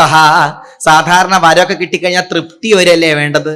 വരം ലബ്ധ്വാ തൃപ്ത, തൃപ്തനാവുക വേണ്ടത്. എന്നപ്പോ അവിടെ എന്താ ഉണ്ടായത്? വരം ലബ്ധ്വാ തൃപ്ത, തൃപ്തനായി, ദർപ്പം കൂടുതലായി, ഗർവിഷ്ഠനായി തീർന്നു. അഹങ്കാരം അങ്ങോട്ട് വർദ്ധിച്ചു. സകല ലോകത്തെയും ജയിക്കാനായിട്ട് അങ്ങോട്ട് പുറപ്പെട്ടു. വിഷ്ണു ഭഗവാൻ ഒരാൾ പോലും സേവിക്കരുത്. ഭാഗവതം ആരും വായിക്കരുത്. വായിക്കുകയാണെങ്കിൽ ഏതേ വായിക്കാവൂ? ഹിരണ്യ ഭാഗവതം, അത് മാത്രമേ വായിക്കാവൂ. നാമൊന്നും ജപിക്കരുത്. നാരായണ നാമൊക്കെ എന്ത് ചെയ്തു? സകല ദിക്കിൽ അങ്ങോട്ട് നിരോധിച്ചു. ഒരാൾ പോലും വായിക്കരുത്. നാരായണനാമം ഒന്നൊരാൾ പോലും ജപിക്കരുത്. ജപിക്കുകയാണെങ്കിൽ എന്ത് ജപിക്കാം? ഹിരണ്യായ നമാന്ന് ജപിക്കാം. വേറെ ഒന്നും ജപിക്കരുത്. ഹിരണ്യായ നമാന്ന് ജപിക്കാം. ദേവലോകത്തൊക്കെ അങ്ങോട്ട് കയറി ചെന്നു. ദേവേന്ദ്രൻ ദേവത്തെ കണ്ട സമയത്ത് തന്നെ എഴുന്നേറ്റ് കൊടുത്തു, ഇരുന്നോളൂ എന്ന് പറഞ്ഞു. സിംഹാസനത്തിൽ ഇരുന്നോളാൻ പറഞ്ഞു. വരുണൻ വന്നു, വെഞ്ചാമരൊക്കെ വീശിക്കൊടുത്തു. വലിയ കൊടണ്ട്, ആലവട്ടം വീശിക്കൊടുത്തു, വെഞ്ചാമരം വീശിക്കൊടുത്തു. വലിയൊരു കൊടണ്ട്, വെൺകൊറ്റക്കൊട. അത് വരുണനും വായുവും ഒക്കെ കൂടി അങ്ങനെ പിടിച്ചു കൊടുത്തു. ദേഹത്തെ രാജാവാക്കി നിശ്ചയിച്ചു. ദേവന്മാർക്ക് ലേശാഹങ്കാരം ഉണ്ടായിരുന്നു. ഞങ്ങളെ തോൽപ്പിക്കാൻ ആരുമില്ല എന്നൊക്കെ ഒരു ധാരണ ഉണ്ടായിരുന്നു. ഹിരണ്യകശിപു വന്നപ്പോഴേക്കും സകല ലോകവും ഹിരണ്യകശിപുവിന്റെ കയ്യിലായി. പറയുന്നുണ്ട്, സസഞ്ചരിഷ്ണുർഭുവനാന്തരേഷു യാം യദൃച്ഛയാശിശ്രിയദാശ്രയശ്രിയ അകാരിതസ്യൈഹി മകുടോപലസ്ഖലൽ കരൈത്രിസന്ധ്യം ത്രിദശൈർദിശേ നമാ. ദേവന്മാരൊക്കെ ഹിരണ്യകശിപു എവിടെയാണോ നിൽക്കുന്നത് അങ്ങോട്ട് തിരിഞ്ഞും കൊണ്ടാ സന്ധ്യാവന്ദനം ചെയ്യാറുള്ളത്. ഹിരണ്യകശിപു തെക്കാണ്, കന്യാകുമാരിയാ നിൽക്കുന്നതെങ്കിലോ ദേവന്മാർ തെക്കോട്ട് നോക്കിയിട്ടാ സന്ധ്യാവന്ദനം ചെയ്യുക. കാരണം സാധാരണ മരിച്ചാലൊക്കെയാ തെക്കോട്ട് നോക്കി സന്ധ്യാവന്തനൊക്കെ പതിവുള്ളത്. എന്നാൽ ഹിരണ്യകശിപു എവിടെയാണോ അവിടേക്ക് നോക്കിക്കൊണ്ടാ ദേവന്മാര് പോലും സന്ധ്യാവന്തനം ചെയ്തതെന്നാണ്. ഇങ്ങനെ സകല ദേവന്മാരെയും അസുരന്മാരെയൊക്കെ ഇങ്ങോട്ട് പിടിച്ച് കെട്ടി വിഷ്ണു ഭഗവാൻ ഇല്ലാതെയാവാൻ വേണ്ടി അമ്പലങ്ങളൊക്കെ തകർക്കാൻ വേണ്ടി തീരുമാനിച്ചു. വേദപുസ്തകങ്ങളൊക്കെ നശിപ്പിക്കാനായിട്ട് ഓരോരുത്തരെ നിശ്ചയിച്ചു. പശുക്കളൊക്കെ നശിപ്പിക്കാനായിട്ട് ഓരോ മന്ത്രിമാരെ നിശ്ചയിച്ചു. ബ്രാഹ്മണരെയും മഹർഷിമാരെയൊക്കെ നശിപ്പിക്കാനായിട്ട് തീരുമാനിച്ചു. ഇതുകൊണ്ടൊക്കെ വിഷ്ണുവിന് നാശം ഉണ്ടാവുമോ? അദ്ദേഹത്തിന്റെ വിചാരം അങ്ങനെയാണ്. ഇതുകൊണ്ടൊന്നും വിഷ്ണുവിന് നാശം ഉണ്ടാവുമൊന്നുമില്ല. അതൊന്നും അവൻ അറിയില്ല. ഇങ്ങനെ കുറച്ചു കാലം ഇങ്ങനെ കഴിഞ്ഞു. നാരദാദി മഹർഷിമാർക്കൊന്നും നാമം ജപിക്കാതെ ഇരിക്കാൻ തന്നെ വയ്യ. എന്താപ്പ ചെയ്യുക? ഓരോ ശ്വാസത്തിലും നാമം ജപിക്കണം. നാരദനൊക്കെ നാരായണ നാമം ആരും ജപിക്കാനും പാടില്ല. അപ്പൊ എന്താപ്പം ചെയ്യാ? എവിടെ നോക്കിയാലും CCTV ക്യാമറ, അതും സൗണ്ട് മുഴുവൻ മനസ്സിലാവുന്ന ആ CCTV ക്യാമറയാണ്. നാമം ജപിക്കാതിരിക്കാനും കഴിയില്ല. എന്താപ്പം ചെയ്യാ? അവസാനം ഒരു ദിവസം നാരദൻ ഹിരണ്യകശിപുവിന്റെ അടുത്തേക്ക് ചെന്നു എന്നാണ്. ഹിരണ്യകശിപുവിനോട് പറഞ്ഞു, ഞാൻ ഒരു കവിത ഉണ്ടാക്കിയിട്ടുണ്ട് എന്ന് പറഞ്ഞു. ആ കേക്കട്ടെ. കവിത എങ്ങനെ ചൊല്ലിക്കൊടുത്തു നാരദൻ. നാരായണ നാരായണ. എന്താ ഇത് ജപിക്കാൻ പാടില്ല എന്നല്ലേ പറഞ്ഞത്? അല്ല, അങ്ങനെയല്ല. ഇത് കേൾക്കൂ, മുഴുവൻ കേൾക്കൂ. നാരായണ എന്ന് എന്താ പറയുന്നത് നോക്കൂ. കവിതയെ ചില ആവിഷ്കാര സ്വാതന്ത്ര്യമൊക്കെ ഉണ്ടല്ലോ, ശ്രദ്ധിക്കൂ. നാരായണ നാരായണ നാരായണ നാരായണ നാരായണ നാമജപം കേൾക്കുന്നില്ലെങ്ങും. സന്തോഷായോ? വളരെ നന്നായിണ്ട്. ഇങ്ങനെയാ കവിത ഉണ്ടാക്കേണ്ടത്. നാരായണ നാമജപം എവിടെയും കേൾക്കുന്നില്ലല്ലോ, കേൾക്കാതിരിക്കുക വേണ്ടത്. എന്നാ ഒന്നും കൂടി ഉണ്ട്, ഒരു വരിയും കൂടി ഉണ്ട് എന്ന് പറഞ്ഞു. നാരായണ നാരായണ നാരായണ നാരായണ നാരായണ നാമജപം പാടുന്നില്ലാരും. പാടിയാലല്ലേ കേൾക്കുള്ളൂ, ആരും പാടുന്നുമില്ല. ഹിരണ്യകശിപുവിന് വളരെ സന്തോഷമായി എന്നാണ്. ഇങ്ങനെയുള്ള ഓരോരോ കവിതകളൊക്കെ ഉണ്ടാക്കിക്കൊണ്ടാണ് മഹർഷിമാര് നാമം ജപിച്ചത് ആ കാലത്ത്. അങ്ങനെ അങ്ങോട്ട് കഷ്ടപ്പെടുത്തി ദേവന്മാരെല്ലാവരും വൈകുണ്ഠത്തിലേക്ക് അങ്ങോട്ട് പോയി. അവിടെ പോയിട്ട് ഭഗവാനോട് പറഞ്ഞു, എന്തെങ്കിലും ഒരു വഴി ഉണ്ടാക്കി തരണം, എന്താ നിങ്ങൾ ചെയ്യുക? അപ്പൊ ഭഗവാൻ പറഞ്ഞു, വിഷമിക്കേണ്ട. എന്നാണോ അദ്ദേഹം ഭക്തനെ ദ്രോഹിക്കുന്നത് അന്ന് ഞാൻ അവതരിക്കുന്നതാണ്. നിർവൈരായ പ്രശാന്തായ സുസുതായ മഹാത്മനെ പ്രഹ്ലാദായ യഥാദ്രുഹ്യേത് ഹനിഷ്യേവി പരോർജിതം. എന്നാണോ അദ്ദേഹം ഭക്തനെ ദ്രോഹിക്കാനായിട്ട് പുറപ്പെടുന്നത് അന്ന് ഞാൻ അവതരിക്കും. അദ്ദേഹത്തിന് ഒരു മകൻ ജനിക്കും, പ്രഹ്ലാദൻ. അപ്പൊ 3 കുട്ടികൾ ഉണ്ടായല്ലോ, അവരെ പോലൊന്നും ആവില്ല പ്രഹ്ലാദൻ. ആ മകൻ ഉണ്ടായാൽ ഞാൻ എന്ത് ചെയ്യും? അവനെ ദ്രോഹിക്കാൻ തുടങ്ങിയാൽ ഞാൻ അവതരിക്കുന്നതാണ് എന്ന് പറഞ്ഞു. ദേവന്മാർക്ക് സന്തോഷമായി. എന്നാലും അവർക്കൊരു വിഷമുണ്ട്. അവർ ചോദിച്ചു, അതല്ല, ഞങ്ങൾക്കൊന്നും ഭക്തി ഇല്ലേ? നിങ്ങൾക്കൊന്നും ശരിക്കുള്ള ഭക്തി ഇല്ല, നിങ്ങൾക്കൊക്കെ സീസണൽ ഭക്തി മാത്രമേ ഉള്ളൂ. ചില സമയത്തൊക്കെ നല്ല ഭക്തിയാണ്, അത് കഴിഞ്ഞാൽ അമ്പലം കാണുന്നില്ല. ഏതായാലും നാലാമത്തെ മകനായ ആ പ്രഹ്ലാദൻ, അദ്ദേഹത്തിന്റെ ഭാര്യയുടെ പേരാണ് കയാധു. കയാധുവിന്റെ മകനായി പ്രഹ്ലാദൻ നാലാമതായിട്ട് അങ്ങനെ ജനിച്ചു. ആ പ്രഹ്ലാദന് ജനിച്ച സമയത്ത് തന്നെ ഈശ്വര വിചാരം കൂടുതലാണ്. ഇടയ്ക്ക് ധ്യാനമൊക്കെ ചെയ്തും കൊണ്ടിരിക്കും. അന്നേരം തന്നെ അസുരന്മാരൊക്കെ പറയാൻ തുടങ്ങി ഹിരണ്യകശിപുവിനോട്, ശ്രദ്ധിച്ചോളൂ, പ്രത്യേകം പ്രശ്നമുണ്ട്, ഒരു ബാധ കൂടിയിട്ടുണ്ട് ഈ കുട്ടിക്ക്. എന്താണെന്നറിയില്ല, ഹരിഹരി ഹരിഹരി നാരായണ എന്നൊക്കെ ജപിക്കുന്നുണ്ട്, എന്തോ ഒരു ബാധ കൂടിയിട്ടുണ്ട് എന്നാ പറഞ്ഞത്. അതെ, ബാധനിയാ കൂടിയത്. എന്താ കൂടിയത്? ന്യസ്തക്രീഡന ഗോപാലോ ജഡവക്തൻ മനസ്തയാ കൃഷ്ണഗ്രഹഗൃഹീതാത്മാ നവേദ ജഗദീദൃശം. കൃഷ്ണനാകുന്ന ആ ബാധയാണ് ഈ കുട്ടിയെ പിടിച്ചത്. കൃഷ്ണൻ പിടിച്ചാ പിന്നെ നമ്മൾ എങ്ങനെയായി പ്രപഞ്ചത്തെ കാണുക? ഇപ്പം കാണുന്നത് പോലെയല്ല പിന്നെ പ്രപഞ്ചത്തെ കാണുക. ജഗദീദൃശം, ഇതുപോലെയല്ല പിന്നെ നമ്മൾ പ്രപഞ്ചത്തെ കാണുക. കണ്ടതിലൊക്കെ ആരെ കാണാൻ കഴിയും? ഭഗവാനെ കാണാൻ കഴിയും. അതാണ് കൃഷ്ണൻ പിടിച്ചാലുള്ള ഗുണം. സാധാരണ 2 തരത്തിലാന്ന് പറയും. രാമകൃഷ്ണ പരമഹംസർ ഒരു ഉദാഹരണം പറയും. കൊരങ്ങൻ കുട്ടികളെ കൊണ്ടുപോകുന്നത് പോലെ, പൂച്ച കുട്ടികളെ കൊണ്ടുപോകുന്ന പോലെ എന്ന് പറയും. കൊരങ്ങൻ കുട്ടികളെ കൊണ്ടുപോകുന്നത് എങ്ങനെയാണ്? കുട്ടികളെ കൊണ്ട് ഇങ്ങോട്ട് പിടിപ്പിക്കുക ചെയ്യുക. അങ്ങനെ ഒരു മരത്തിന്റെ മുകളിൽ നിന്ന് വേറൊരു മരത്തിന്റെ മുകളിലേക്ക് ചാടുമ്പോഴോ ഇപ്പൊ കുട്ടി കയ്യിൽ നിന്ന് വീണുപോകും, പിടിവിട്ട് വീണുപോകും. നേരെ മറിച്ച് പൂച്ച കുട്ടികളെ കൊണ്ടുപോകുന്നത് കണ്ടില്ലേ? കൊണ്ടുപോകുന്നത് വളരെ ശ്രദ്ധിച്ച് കടിച്ചു പിടിച്ചും കൊണ്ടാണ്. എലീനെ കൊല്ലുന്ന അതേ പല്ല് ഉപയോഗിച്ചിട്ട് തന്നെയാണ് പൂച്ച കുട്ടീനെയും എടുത്തു കൊണ്ടുപോവുക. കടിച്ച് ഇങ്ങനെ പിടിച്ചു കൊണ്ടുപോവുക ചെയ്യുക. വേദനയാവാതെ ഓരോ ദിക്ക് കൊണ്ടുപോയി വെക്കും. വളരെ ഭംഗിയായിട്ട് കൊണ്ടുപോകണത് കാണാം. അപ്പൊ ഭഗവാൻ ഇങ്ങോട്ട് പിടിക്കണം എന്നാണ്. ഭഗവാൻ ഇങ്ങോട്ട് പിടിക്കണമെങ്കിലോ അതിനെന്ത് വേണം? അതിനനുസരിച്ചുള്ള കർമ്മങ്ങളൊക്കെ ചെയ്യണം. കുചേലനിലൊക്കെ ഉള്ള ഗുണം അതാണ്. കുചേലനെ ഭഗവാൻ ഇങ്ങോട്ട് പിടിച്ചതാണ്. കൃഷ്ണസ്യാസീൽ സഖാ എന്നല്ലേ പറഞ്ഞത്? കൃഷ്ണനൊരു കൂട്ടുകാരുണ്ടായിരുന്നു. കൃഷ്ണനൊരു കൂട്ടുകാരനാവണമെങ്കിൽ ആ ഒരു സമ്പ്രദായം നമുക്കുണ്ടായാൽ ഭഗവാൻ നമ്മെ കൂട്ടുകാരനായിട്ട് അംഗീകരിക്കും. പ്രഹ്ലാദനെ ആ ഭക്തി കാരണം കൃഷ്ണൻ ഇങ്ങോട്ട് വന്ന് പിടിച്ചു. കൃഷ്ണഗ്രഹഗൃഹീതാത്മാ നവേദ ജഗദീദൃശം. അതുകൊണ്ട് തന്നെ അദ്ദേഹം ഈ കാണുന്നത് പോലും നല്ല, അദ്ദേഹം പ്രപഞ്ചത്തെ കാണുന്നത് എല്ലാറ്റിലും ഭഗവാനെ തന്നെ കണ്ടും കൊണ്ടാണ്. ആസീന പര്യടന്നശ്നൻ ശയാന പ്രഭിപൻ ബ്രുവൻ നാനുസന്ധത്തേതാനി ഗോവിന്ദ പരിരംഭിത. ഗോവിന്ദ അങ്ങനെ ആലിംഗനം ചെയ്തും കൊണ്ട് എപ്പോഴും കൂടെ ഉണ്ട് എന്ന ആ ഒരു ഭാവമാണ്. ഒരു പരിഭ്രമവും അദ്ദേഹത്തിനില്ല. നാമൊക്കെ ജപിക്കുമ്പോ ഹിരണ്യകശിപു ഇങ്ങനെ ഭീഷണിപ്പെടുത്തൊക്കെ ചെയ്യുന്നുണ്ട്, അടിക്കും എന്നൊക്കെ പറയുന്നുണ്ട്. എന്ത് പേടി? ഒരു പേടിയില്ല. ഭഗവാൻ ഉണ്ടെങ്കിൽ എന്ത് പേടിക്കാനാ? എന്നും കൂടെ ഉണ്ടാകുമ്പോ എന്ത് പേടിക്കാനാണ്? വേറെ ആരുടെയും കുട്ടിയായിരുന്നെങ്കിൽ അദ്ദേഹം അന്ന് തന്നെ കൊന്നേനെ, മുളകൊക്കെ ഉടയ്ക്കും പോലെ അങ്ങോട്ട് ഉടച്ച് കളഞ്ഞേനെ. തന്റെ കുട്ടിയായതുകൊണ്ട് ഒന്നും ചെയ്യാനും തോന്നുന്നില്ല.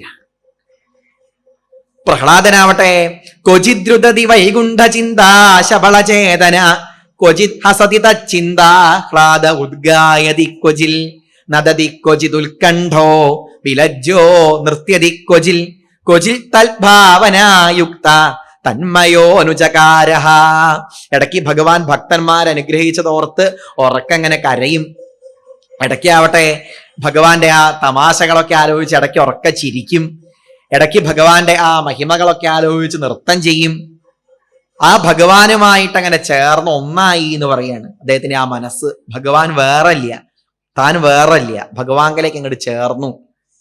ഇങ്ങനെ അങ്ങോട്ട് കണ്ട സമയത്ത് ഹിരണ്യകശിപുവിന് ഈ ഒരു സ്വഭാവം മാറ്റണം എന്ന് വിചാരിച്ചു. പ്രഹ്ലാദന്റെ ഈ ഒരു രീതി മാറ്റണം എന്ന് വിചാരിച്ചു. അതിനായിട്ട് എന്ത് ചെയ്തു? അവിടെ അടുത്തൊരു സ്കൂളുണ്ട്, ആ സ്കൂളിൽ കൊണ്ടുപോയിട്ട് ചേർത്താൻ തീരുമാനിച്ചു. അവിടുത്തെ ഹെഡ് മാഷാര ശുക്രാചാര്യരാണ്. ഒന്ന് പഠിപ്പിച്ച് നേരെയാക്കണം, ഈശ്വരനൊന്നും ഇല്ലാന്ന് പഠിപ്പിക്കണം എന്നൊക്കെ വിചാരിച്ച് അവിടെ കൊണ്ടുപോയിട്ട് ചേർക്കാൻ നിശ്ചയിച്ചു. അങ്ങനെ അങ്ങോട്ട് കൊണ്ടുപോയി.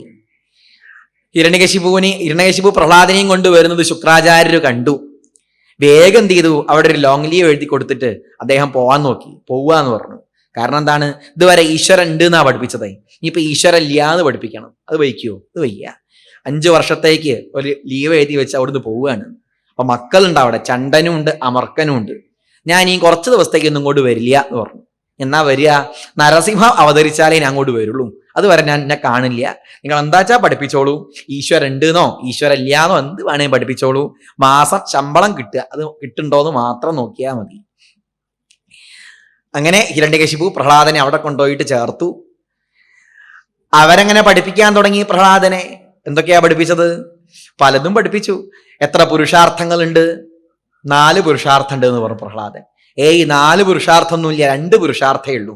അങ്ങനെയല്ലല്ലോ, ധർമ്മം, അർത്ഥം, കാമം, മോക്ഷം 4 അല്ലേ പുരുഷാർത്ഥം? 4 അല്ല, 2 ഉള്ളൂ. ധർമ്മവും ഇവിടെ ഇല്ല, മോക്ഷവും ഇല്ല. ധാരാളം അർത്ഥം സമ്പാദിക്കുക, അർത്ഥം വെച്ചാൽ ധനം, ധനം ധാരാളം സമ്പാദിക്കുക. അവനവന്റെ ആഗ്രഹങ്ങളൊക്കെ പരിധിയൊന്നും വെക്കേണ്ട, ധനത്തിന്റെ പരിധിയൊന്നും നോക്കണ്ട. എങ്ങനെങ്കിലും ധനം ഉണ്ടാക്കുക, എങ്ങനെങ്കിലും ജീവിക്കുക, തോന്നിയതുപോലെ ജീവിക്കുക. അങ്ങനെയാ വേണ്ടത്. ആഗ്രഹങ്ങൾക്കൊന്നും പരിധി വെക്കൊന്നും വേണ്ട.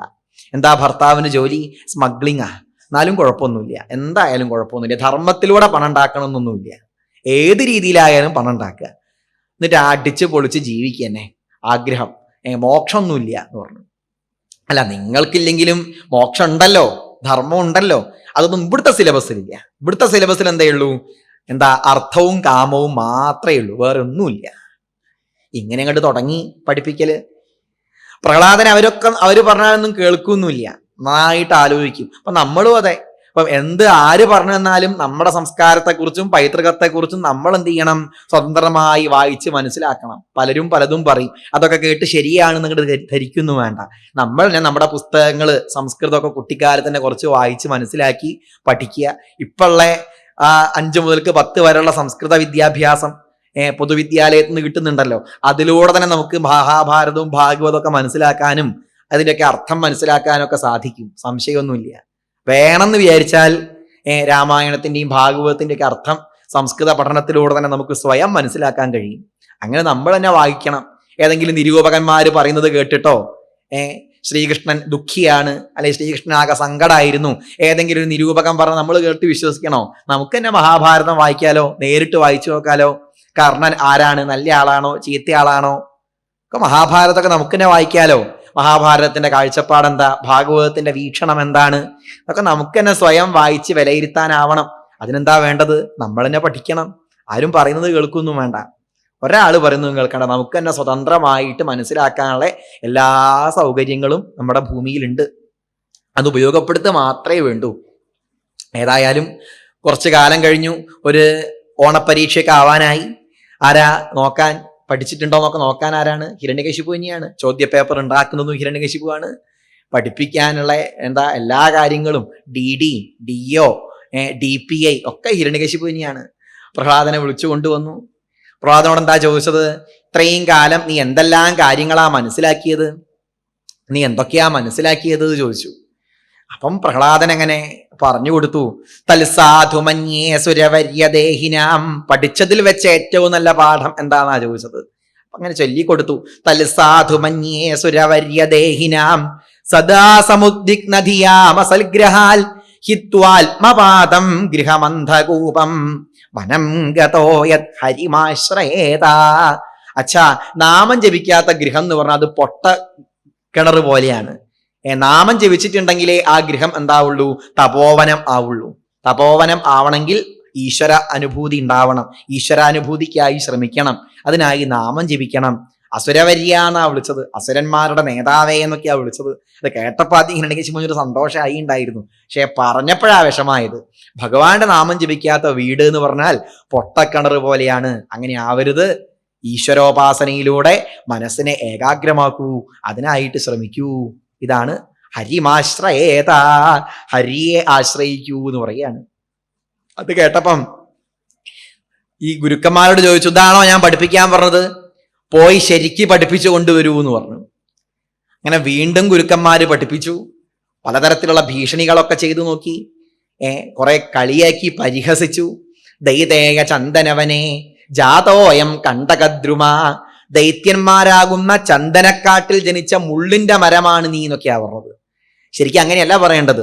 ദൈതേയ കണ്ടകവനെ ജാതോയം ചന്ദനദ്രുമ. ദൈത്യന്മാരാകുന്ന മുള്ളിന്റെ കാട്ടിൽപ്പെട്ട ചന്ദനമരമാണ് നീ എന്നാ പറയേണ്ടത്. അതിന് പകരം തല തിരിച്ചൊക്കെ പരിഹസിച്ചു നോക്കി. അവസാനം വീണ്ടും 1 അരക്കൊല്ല പരീക്ഷയ്ക്കാവാനായി. പ്രഹ്ലാദനെ വിളിച്ചു. പ്രഹ്ലാദൻ അങ്ങനെ വന്നു. ഈ ഗുരുനാഥന്മാര് അമ്മയുടെ മുമ്പ് കൂടെയാ പ്രഹ്ലാദന്റെ അടുത്തേക്ക് കൊണ്ടുപോയത്. കയാധു മകനോട് പറഞ്ഞു, മകനെ അച്ഛനാണ് വലിയ ആള് എന്ന് പറഞ്ഞേക്കൂ, അച്ഛന് സന്തോഷമായിക്കോട്ടെ, ഒന്ന് പറഞ്ഞോളൂ എന്ന് പറഞ്ഞു. ഈശ്വരനൊക്കെ ആണെങ്കിലും അച്ഛനൊരു സന്തോഷമായിക്കോട്ടെ. അപ്പൊ നോക്കൂ, ഗുരുനാഥന്മാര് ഈശ്വരനെ സേവിക്കേണ്ട എന്ന് പറഞ്ഞു, അച്ഛൻ ഈശ്വരനെ സേവിക്കേണ്ട എന്ന് പറഞ്ഞു, അമ്മ ഈശ്വരനെ സേവിക്കേണ്ട എന്ന് പറഞ്ഞു. എന്നിട്ട് പ്രഹ്ലാദൻ ഈശ്വരനെ സേവിക്കാതിരുന്നോ? ഇരുന്നില്ല, ഈശ്വരനെ സേവിച്ചിട്ടുണ്ട്. അങ്ങനെ വേണം എന്നാണ്. ഈശ്വരനെ സേവിക്കേണ്ട, നമ്മുടെ സമ്പ്രദായങ്ങളൊന്നും ശരിയല്ല എന്ന് ഗുരുനാഥൻ പറഞ്ഞാൽ അംഗീകരിക്കേണ്ട കാര്യമുണ്ടോ? ഏത് വലിയ ഗുരുനാഥൻ പറഞ്ഞാലും നമ്മൾ സ്വീകരിക്കേണ്ട കാര്യമില്ല. മാതാവ് പറഞ്ഞാൽ സ്വീകരിക്കേണ്ട എന്നുണ്ടോ ആ അഭിപ്രായം? ഈശ്വരനെ സേവിക്കേണ്ട എന്ന് അമ്മ പറഞ്ഞാലും അംഗീകരിക്കേണ്ട. ഭാഗവതം തെറ്റാണ് എന്ന് അച്ഛൻ പറഞ്ഞാൽ അംഗീകരിക്കേണ്ട കാര്യമുണ്ടോ? ഇല്ല. രാമായണം തെറ്റാണ് എന്ന് ഗുരുനാഥൻ പറഞ്ഞാൽ അംഗീകരിക്കണോ? വേണ്ട. ഗുരുത്തക്കേട് ഉണ്ടാവുമോ? അതൊന്നുമില്ല. ഈശ്വരനെ സേവിക്കേണ്ട എന്ന് ആര് പറഞ്ഞാലും, നമ്മുടെ പൈതൃകം ശരിയല്ല എന്ന് ആര് പറഞ്ഞാലും നമ്മൾ അംഗീകരിക്കേണ്ട എന്നർത്ഥം. അതാണ് പ്രഹ്ലാദൻ പഠിപ്പിക്കുന്നത്. ഏതായാലും പ്രഹ്ലാദനെയും കൂട്ടി ആ ഗുരുനാഥന്മാര് ആ അച്ഛൻ്റെ അടുത്തേക്ക് എത്തി. അച്ഛൻ കേമായിട്ട് ഹിരണ്യകശിപു വളരെ ഭംഗിയായിട്ട് മടിയിൽ അങ്ങനെ എടുത്തു വെച്ചു. വളരെ വളരെ സന്തോഷമുണ്ട് മടിയിൽ അങ്ങനെ പ്രഹ്ലാദൻ ഇരുത്തിയ സമയത്ത്. ഗുരുവായൂർ കളഭൊക്കെ തൊട്ടാല്ലേ അതുപോലൊരു സന്തോഷമുണ്ട്. കാരണം ഭഗവാൻ എപ്പോഴും ഇങ്ങനെ ആലിംഗനം ചെയ്തും കൊണ്ടിരിക്കുകയല്ലേ. ആ ഒരു സന്തോഷം, ആ ഒരു ഗുണം, സുഖം പ്രഹ്ലാദനെ മടിയിൽ വെച്ചപ്പോഴും ഉണ്ടായിരുന്നു. ഏറ്റവും വലിയ ഭക്തനാണല്ലോ. എന്നിട്ട് ചോദിച്ചു, ആദ്യം പഠിച്ചതിൽ വെച്ച് ഏറ്റവും നല്ല പാഠഭാഗം എന്താന്നാ ചോദിച്ചത്. ഇനിയിപ്പോ ഗുരുനാഥന്മാരെന്തെങ്കിലും തെറ്റായിട്ട് പഠിപ്പിക്കുന്നുണ്ടോ എന്ന് ശ്രദ്ധിക്കാനായിട്ട് നോക്കാനായിട്ട് ചോദിച്ചു. നീ ഇപ്പൊ നിന്നെ പഠിപ്പിച്ചതിൽ വെച്ചിട്ട് എന്തെല്ലാം ഏറ്റവും നല്ല പാഠഭാഗം എന്താണ്? പഠിപ്പിച്ചതിൽ വെച്ച് ഏറ്റവും നല്ല കാര്യം എന്താണ് എന്ന് ചോദിച്ചു. അന്നേരം നാരദൻ പഠിപ്പിച്ചതാണേ പ്രഹ്ലാദനെ. ചണ്ടാമർക്കന്മാര് പഠിപ്പിക്കുന്നതിന് മുമ്പ് പ്രഹ്ലാദനെ നാരദൻ ചില കാര്യങ്ങൾ പഠിപ്പിച്ചിട്ടുണ്ട്. അത് പ്രഹ്ലാദൻ അവിടെ ഇങ്ങോട്ട് ചൊല്ലിക്കൊടുത്തു. എന്താ പറഞ്ഞത്? ശ്രവണം കീർത്തനം വിഷ്ണോ സ്മരണം പാദസേവനം അർച്ചനം വന്ദനം ദാസ്യം സഖ്യം ആത്മനിവേദനം. അച്ഛാ, ആദ്യം കേൾക്കുക വേണ്ടത്. ശ്രവണം, ആദ്യം കേൾക്കുക വേണ്ടത്. അപ്പൊ ഹിരണ്യകശിപുവിന് കേമായി, സന്തോഷമായി. എൻ്റെ കഥ അങ്ങനെ കേൾക്കണം എന്നാവും പറയുന്നുണ്ടാവുക. നന്നായി വിചാരിച്ചു. അത് കഴിഞ്ഞു കീർത്തനം, പിന്നെ കീർത്തിക്കുക വേണ്ടത് അച്ഛാ. അപ്പോൾ ഹിരണ്യഭാഗവതമൊക്കെ കീർത്തിക്കുക, അതാവും പറയുന്നുണ്ടാവുക. ഹിരണ്യഭാഗവതം ഉണ്ടല്ലോ, ഹിരണ്യൻ്റെ ആ കവിതകളൊക്കെ ഉണ്ട്, ഭജനുണ്ട്, അതൊക്കെ വായിക്കുക, കീർത്തിക്കുക, അതാവും പറയുന്നുണ്ടാവുക എന്നാ വിചാരിച്ചത്. പിന്നെയല്ലേ ശ്ലോകത്തിന്റെ ആ ഭാവം കണ്ട് മാറുന്നത്. വിഷ്ണോസ്മരണം, വിഷ്ണു ഭഗവാന്റെ കഥകൾ കേൾക്കുക, വിഷ്ണു ഭഗവാന്റെ കഥകൾ കീർത്തിക്കുക, വിഷ്ണു ഭഗവാന്റെ നാമങ്ങളെ കീർത്തിക്കുക, ഭഗവാനെ സ്മരിക്കുക, ഭഗവാന്റെ പാദങ്ങളെ സേവിക്കുക. എന്തായി ഭഗവാന്റെ പാദങ്ങൾ എന്ന് പറഞ്ഞാൽ ഈ ലോകത്തിൽ കാണുന്ന പാദങ്ങളൊക്കെ ഈശ്വരന്റെ പാദങ്ങൾ തന്നെയാണ് അല്ലേ? സഹസ്രപാദം എന്നാ പറയാ. സർവതപ്പാണിപാദം തൽ സർവതോക്ഷി ശിരോമുഖം. ഈ ലോകത്തിൽ കാണുന്ന എല്ലാ പാദങ്ങളും ഈശ്വരപാദങ്ങളാണ്. ആ ഭാവത്തിൽ എല്ലാവരെയും സേവിക്കുക. ഇത് തന്നെയാണ് പാദസേവനം. സേവിക്കേണ്ടവരൊക്കെ ഈശ്വര ബുദ്ധിയാ സേവിക്കുക. കഷ്ടപ്പെടുന്നവരെ സഹായിക്കണം എന്നല്ല നമ്മുടെ ആശയം. കഷ്ടപ്പെടുന്ന, ദാരിദ്ര്യം അനുഭവിക്കുന്ന, രോഗാതുരന്മാരായ, പ്രയാസങ്ങളൊക്കെ അനുഭവിക്കുന്നവരെ സഹായിക്കുക എന്നുള്ളത് അങ്ങനെ പറയുന്നുണ്ടോ നമ്മുടെ ഗ്രന്ഥങ്ങളിൽ? സഹായിക്കാൻ നമ്മളാരാ? നമ്മളാരുമല്ല. എന്താ പറയുന്നത്? സേവിക്കുക എന്നാ നമ്മുടെ ഗ്രന്ഥങ്ങളിൽ പറയുന്നത്. ഭഗവാനായി കണ്ടും കൊണ്ട് സേവിക്കുക. എനിക്ക് സേവിക്കാനുള്ളൊരു അവസരമാണ് ഈ ദരിദ്രൻ നൽകിയത് എന്ന ആ ഒരു ഭാവത്തിൽ സേവ ചെയ്യൂ എന്നുള്ളതാണ്. അതാ ഭാഗവത ധർമ്മം. പാദസേവനം, അർച്ചനം, ഭഗവാനെ അർച്ചിക്കുക, വന്ദനം, ഭഗവാനെ വന്ദിക്കുക, ക്ഷേത്രങ്ങളിലൊക്കെ വന്ദിക്കുക. ക്ഷേത്രങ്ങളിലൊക്കെ കാണുന്നത് പോലെ തന്നെ സമൂഹത്തെയും ഭഗവാനെ കാണാനായിട്ട് കഴിയുക, ശ്രമിക്കുക. ഭഗവാൻ എല്ലായിടത്തും ഉണ്ട്. ആ അമ്പലത്തിലും ഭഗവാനുണ്ട്. അതേ ആ ക്ഷേത്രത്തിലിരിക്കുന്ന, ശ്രീകോവിലിരിക്കുന്ന ഭഗവാൻ എല്ലാവരുടെ ശരീരത്തിലും ഉണ്ട്. പറയുന്നില്ലേ, തന്നമ്പലം തന്നെ പൊന്നമ്പലം. തൻ്റെ ഈ ഒരു അമ്പലം എന്താണ്? അതും പൊന്നമ്പലം തന്നെയാണ്. ഈ എല്ലാ അമ്പലങ്ങളിലുള്ളിലും, ശരീരമാകുന്ന അമ്പലത്തിലും ഭഗവാനുണ്ട് എന്ന ഭാവത്തിൽ വന്ദിക്കുക. മനസ്സുകൊണ്ട് വന്ദിച്ചാൽ മതി. അവിടെ കാണുന്നവരെ പോയിട്ട് ഇങ്ങനെ തൊഴണം എന്നല്ല പറഞ്ഞത്. മനസ്സൈതാനി ഭൂതാനി പ്രണമേൽ ബഹുമാനയൻ. മനസ്സുകൊണ്ട് ആ ഒരു വിനയം ഉണ്ടാവുക, അതാണ് വന്ദനം. അർച്ചനം, ഭക്തനം, ദാസ്യം, ഭഗവാന്റെ ദാസനാണ് എന്നുള്ള ഭാവം ഉണ്ടാവുക. കുറച്ചു കഴിഞ്ഞാലോ, ദാസ്യം കഴിഞ്ഞാൽ അപ്പൊ അങ്ങനെയല്ലേ, ദാസനായാൽ നമുക്ക് ഭഗവാങ്കലേക്ക് വേഗം എത്താൻ കഴിയും.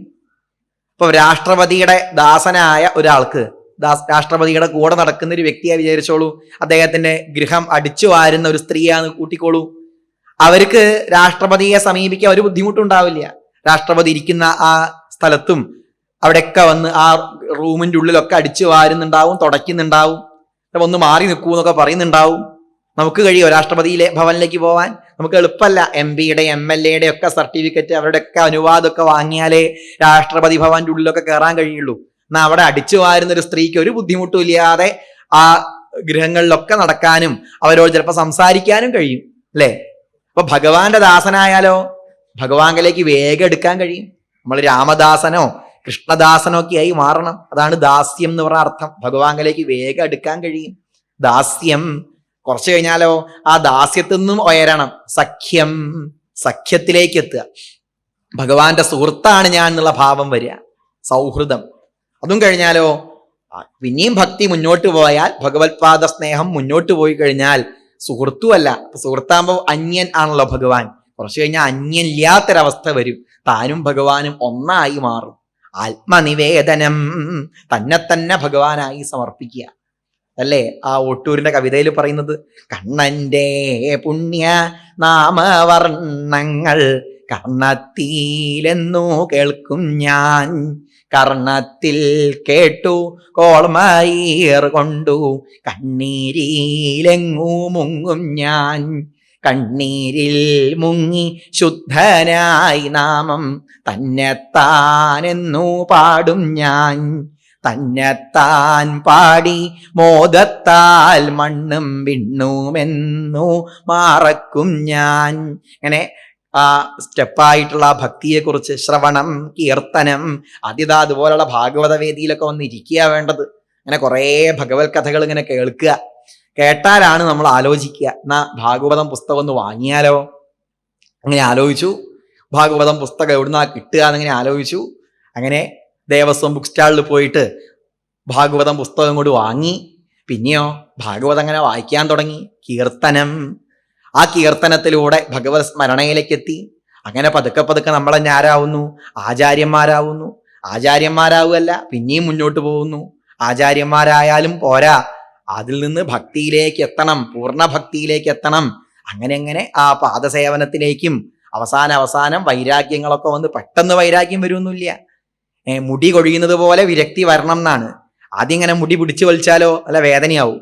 കുറേ ഭാഗവതൊക്കെ കേൾക്കുക, വായിക്കുകയൊക്കെ ചെയ്താൽ ഷഷ്ടിപൂർത്തിയൊക്കെ ആകുമ്പോഴേക്കും അല്ലെ ശതാഭിഷേകമൊക്കെ ആകുമ്പോഴേക്കും പൂർണ്ണ വിരക്തി വന്നാൽ മതി. എന്നാൽ തന്നെ ധാരാളമാണ്.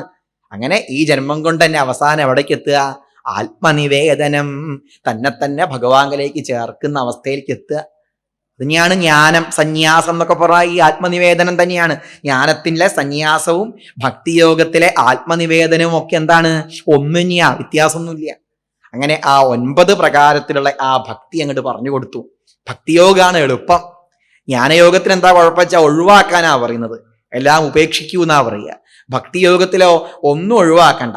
വിവേകാനന്ദ സ്വാമികൾ പറയുന്നില്ലേ, എല്ലാറ്റിനെയും ഭഗവാനായി കാണണം, വൃത്തം ഒന്ന് വിസ്തീർണം കൂട്ടണം, അത്രയേ വേണ്ടൂ. വൃത്തത്തിന്റെ ആ ഇത് കൂട്ടണം എന്ന് മാത്രമേ ഉള്ളൂ. നമ്മളെ ബന്ധുക്കളായിട്ട് ആദ്യം ആരെ കാണുക? ഭഗവാനായിട്ട് ബന്ധുക്കളെ കാണുക.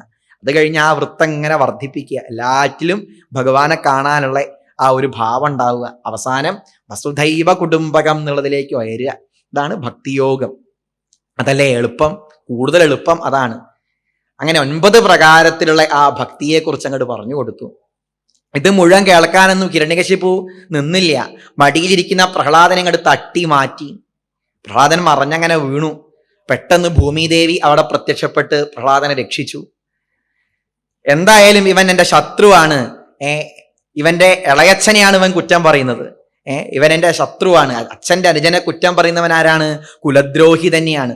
അച്ഛൻ്റെ അനുജനെ കൊന്നവനെ സേവിക്കുക എന്ന് പറഞ്ഞാൽ അതത്ര ശരിയുള്ള കാര്യമാണോ? ഈ അസുരന്മാരെ മുഴുവൻ പറയിപ്പിക്കുന്നവനാണ്. ഏതെങ്കിലും പ്രകാരത്തിൽ ഹിരണ്യകശിപുവിനെ കൊല്ലണം എന്നങ്ങോട്ട് പ്രഹ്ലാദനെ കൊല്ലണം എന്നങ്ങോട്ട് തീരുമാനിച്ചു ഹിരണ്യകശിപു. സർവൈരുപായ അർഹന്തവ്യ, എല്ലാ ഉപായങ്ങളും അവിടെ പ്രയോഗിച്ചു നോക്കി. ആനകളെ കൊണ്ട് ചവിട്ടിക്കൊല്ലാനായിട്ട് നോക്കി. ഒരു മൈതാനത്തിൽ പ്രഹ്ലാദനെ ഇങ്ങനെ കടത്തി. ആനകൾ വന്നു ചവിട്ടാൻ നോക്കി. ആനകൾക്ക് തോന്നി ഇത് സിംഹമാണ് കിടക്കുന്നതെന്ന് തോന്നി. ആനകൾ തിരിഞ്ഞു ഓടി എന്നാണ്. അതുപോലെ വിഷം കൊടുത്ത് കൊല്ലാൻ നോക്കി, വിഷം നല്ല പാല് പോലെയായി. അവസാനം ഒരു തരത്തിലും കൊല്ലാൻ കഴിഞ്ഞില്ല. അവസാനം ഹിരണ്യകശിപുവിന്റെ ഒരു സഹോദരിയുണ്ട്, അവളുടെ പേര് ഹോളിക എന്നാണ്. ഹോളികയുടെ മടിയിൽ പ്രഹ്ലാദനെ അങ്ങോട്ട് വെച്ചു, അവന് തീയങ്ങോട്ട് കൊടുത്തു. ഹോളിക കത്തിപ്പോയി എന്നല്ലാതെ ഹോളികയ്ക്ക് തീ പിടിക്കില്ല, പക്ഷെ ഹോളിക കത്തിപ്പോയി എന്ന്. പ്രഹ്ലാദനോ കുറച്ച് കഴിഞ്ഞപ്പോൾ അങ്ങനെ രക്ഷപ്പെട്ട് ഇങ്ങനെ വരുന്നു, ഒരു പ്രശ്നവുമില്ല. ആ ദിവസമാണ് ഹോളി ആയിട്ടൊക്കെ ആഘോഷിക്കുന്നത് ഉത്തരഭാരതത്തിൽ. അങ്ങനെ പലതരത്തിലും പ്രഹ്ലാദനെ നശിപ്പിക്കാനായിട്ട് നോക്കി എന്ന് പറയാണ്. അവസാനം ആ ഒരു നിവൃത്തിയില്ല എന്ന് കണ്ട സമയത്ത് ആ ശുക്രാചാര്യർ വരുന്നവരെ കാത്തു നിൽക്കാം, എന്താ ചെയ്യേണ്ടത് നോക്കാം, ലോങ് ലീവൊക്കെ കഴിഞ്ഞ് അദ്ദേഹം വരുമല്ലോ, അതുവരെ കാത്തു നിൽക്കാം എന്ന് വിചാരിച്ച് അവിടെ ഒരു തൂണിന്റെ മോള്, ഒരു കുറ്റീന്റെ മോള് പ്രഹ്ലാദനെ ഇങ്ങോട്ട് കെട്ടിയിട്ടു. ഈ സമയത്ത് കുട്ടികൾ അങ്ങോട്ട് വന്നു, അസുരബാലന്മാർ അവിടെ ഉണ്ട്. അവർ വന്നു പ്രഹ്ലാദനോട് ചോദിച്ചു, അല്ല പ്രഹ്ലാദ, നീ എന്തിനാ ഈ ചെറുപ്പത്തിൽ തന്നെ ഭഗവാനെ സേവിക്കാനായിട്ടൊക്കെ മെനക്കെടുന്നു? പ്രായമായിട്ടൊക്കെ ഭഗവാനെ സേവിച്ചാൽ പോരെ? ഏതായാലും 10-20 കൊല്ലം കഴിഞ്ഞാൽ ഹിരണ്യകശിപു തട്ടിപ്പോവും, ഉറപ്പാണ്. അത് കഴിഞ്ഞാൽ നന്നായിട്ട് സേവിക്കാലോ. അതുവരെ എന്നാല് ഭഗവാനെ സേവിക്കാണ്ട് ഇരുന്നൂടെ? മനസ്സിൽ വിചാരിച്ചാൽ പോരെ? പ്രായമായിട്ടൊക്കെ സേവിക്കടോ. കുട്ടികൾ തന്നെ, കൂട്ടുകാരനെ വന്നിട്ട് പറഞ്ഞു. അപ്പൊ പ്രഹ്ലാദൻ പറഞ്ഞു, കുട്ടികളെ അങ്ങനെയല്ല, ചെറുപ്പത്തിലേ ഭഗവാനെ സേവിക്കണം. ചെറുപ്പത്തിൽ എന്താണോ നമ്മൾ വിചാരിക്കുന്നത് അതാണ് ഏത് കാലത്തും നമ്മുടെ ഉള്ളിൽ ഉണ്ടാവുക. ഭഗവാന്റെ കഥ കേട്ടാൽ ഭഗവാനെ കുറിച്ചുള്ള സ്മരണ ഉണ്ടാവും. കുട്ടിക്കാലത്ത് തന്നെ നമ്മൾ യക്ഷീന്റെയും പ്രേതത്തിന്റെയും ഒക്കെ കഥ കേട്ടിട്ടാണ് രാത്രി 2 മണിക്കൊന്നും റോഡുമ്പിലൂടെ നടക്കാൻ കഴിയാത്തത്. കാരണം യക്ഷി പിടിക്കുമോ എന്നുള്ള പേടിയാണ്. കാരണം പണ്ടുള്ള ഓരോ യക്ഷിക്കഥകളൊക്കെ ആവും കേൾക്കുക. അപ്പൊ അതൊന്നല്ല കേൾക്കേണ്ടത്. എന്ത് കഥയാ കേൾക്കേണ്ടത്? ഭഗവാന്റെ കഥയാണ് കുട്ടിക്കാലത്തെ കേൾക്കേണ്ടത്. വയസ്സായ ഭഗവാനെ സേവിക്കാൻ കഴിയുന്ന എന്താ ഉറപ്പ്? ചെവി കേൾക്കുന്ന ഉറപ്പുണ്ടോ? അതും ഉറപ്പില്ല. അതുപോലെ കണ്ണ് കാണുന്ന ഉറപ്പുണ്ടോ? അതും ഉറപ്പില്ല. ഭാഗവതം വായിക്കാൻ വിചാരിച്ചു, ഇത്രയായിട്ടും എന്താ നഹ്യ അച്ചു അച്യുതം എന്നാണോ എന്താന്ന് മനസ്സിലാവില്ല. കണ്ണ് കാണാതെ ആയ പ്രശ്നമാവും. അതുപോലെ ചെവി കേൾക്കുന്നില്ലെങ്കിലോ പിന്നെ ഭാഗവതം കേട്ടാൽ മനസ്സിലാവുമോ? മനസ്സിലാവില്ല. അതുകൊണ്ട് കുട്ടിക്കാലത്ത് തന്നെ കൗമാര ആചരേൽ പ്രാജ്ഞോ ധർമാൻ ഭാഗവതാനിഹ ദുർലഭം മാനുഷം ജന്മ തതപ്യധ്രുവമർത്ഥദം. ഈ മനുഷ്യജന്മം കിട്ടുക എന്ന് പറഞ്ഞാൽ വളരെ ദുർലഭമാണ്. കിട്ടിയാൽ എത്ര കാലം ഉണ്ടെന്ന് എന്താ ഉറപ്പ്? ഒരുറപ്പുമില്ല. ഇപ്പം കിട്ടിയ ഈ സമയത്ത് നല്ലതുപോലെ ഭഗവാനെ ഉപാസിക്കൂ, അതാണ് വേണ്ടത്. അദ്ദേഹം പറയുന്നില്ലേ, ഭർതൃഹരി പറയുന്നില്ലേ, യാവൽ സ്വസ്ഥമിതം ശരീരമരുജം യാവൽ ജരാദൂരതോ, ജരാനരകളൊക്കെ ദൂരെ നിൽക്കുന്ന സമയത്ത്, യാവശ്ചേന്ദ്രിയ ശക്തിരപ്രതിഹത യാവത് ക്ഷയോ നായുഷ, ആയുസ് ക്ഷയിക്കാതിരിക്കുന്ന കാലത്ത് ആത്മശ്രേയസി താവദേവ, ആത്മശ്രേയസിനായി പരിശ്രമിക്കൂ. സന്ദീപ്തേ ഭവനേ തു കൂപഖനന പ്രത്യുദ്യമക്കീദൃശ. സന്ദീപ്തേ ഭവനേ, നമ്മുടെ വീട് ഇങ്ങനെ ദഹിച്ചും കൊണ്ടിരിക്കുന്ന സമയത്ത് കിണർ കുഴിക്കാൻ പുറപ്പെട്ടിട്ട് കാര്യമുണ്ടോ? ഈ കിണർ കുഴിച്ചിട്ട് വെള്ളം കണ്ടിട്ട് വേണം തീ കെടുത്താൻ. വെള്ളം അവിടുന്ന് എടുക്കണച്ചാലോ എന്താ കാര്യമുള്ളത്? ഒരു കാര്യവുമില്ല. എത്ര വയസ്സായി? ഇപ്പൊ 90 വയസ്സായി. എന്താ പരിപാടി? ഹിന്ദുമതം നന്നാക്കാൻ നോക്കുക. എത്ര വയസ്സ്? 90 വയസ്സ്. 90 വയസ്സിൽ അവനവനൊന്നും ചെയ്യാൻ കഴിയില്ല. ആ സമയത്ത് ഹിന്ദുമതം നേരെയാക്കാൻ പുറപ്പെട്ടിട്ട് കാര്യമുണ്ടോ? ഈ ഹൈന്ദവീയമായ ആശയങ്ങളൊക്കെ എപ്പോഴാ പഠിക്കേണ്ടത്? കുട്ടിക്കാലത്ത് തന്നെ മനസ്സിലാക്കണം. നമ്മുടെ പൈതൃകത്തെക്കുറിച്ചും നമ്മുടെ ഭാഗവതത്തെക്കുറിച്ചും നമ്മുടെ സ്വത്വത്തെക്കുറിച്ചൊക്കെ മനസ്സിലാവാത്തത് കൊണ്ടാണ് പലപ്പോഴും നമ്മുടെ ആളുകൾ വഴിതെറ്റി പോകുന്നത്. വേറെ ആരെയും കുറ്റം പറയാൻ കഴിയില്ല. മറ്റുള്ളവരൊക്കെ അവരുടെ ഗ്രന്ഥങ്ങൾ, അവരുടെ പുസ്തകങ്ങളെക്കുറിച്ചും അവരുടെ ആശയങ്ങളെക്കുറിച്ചൊക്കെ കുട്ടിക്കാലത്തിനെ മനസ്സിലാക്കുന്നുണ്ട്. നമ്മുടെ കുട്ടികളോടോ ഗീത എന്ന് പറഞ്ഞാലോ അത് അയലത്തെ ഗീതയല്ലേ, ഗീതയെടുത്തിയല്ലേ ചോദിക്കും.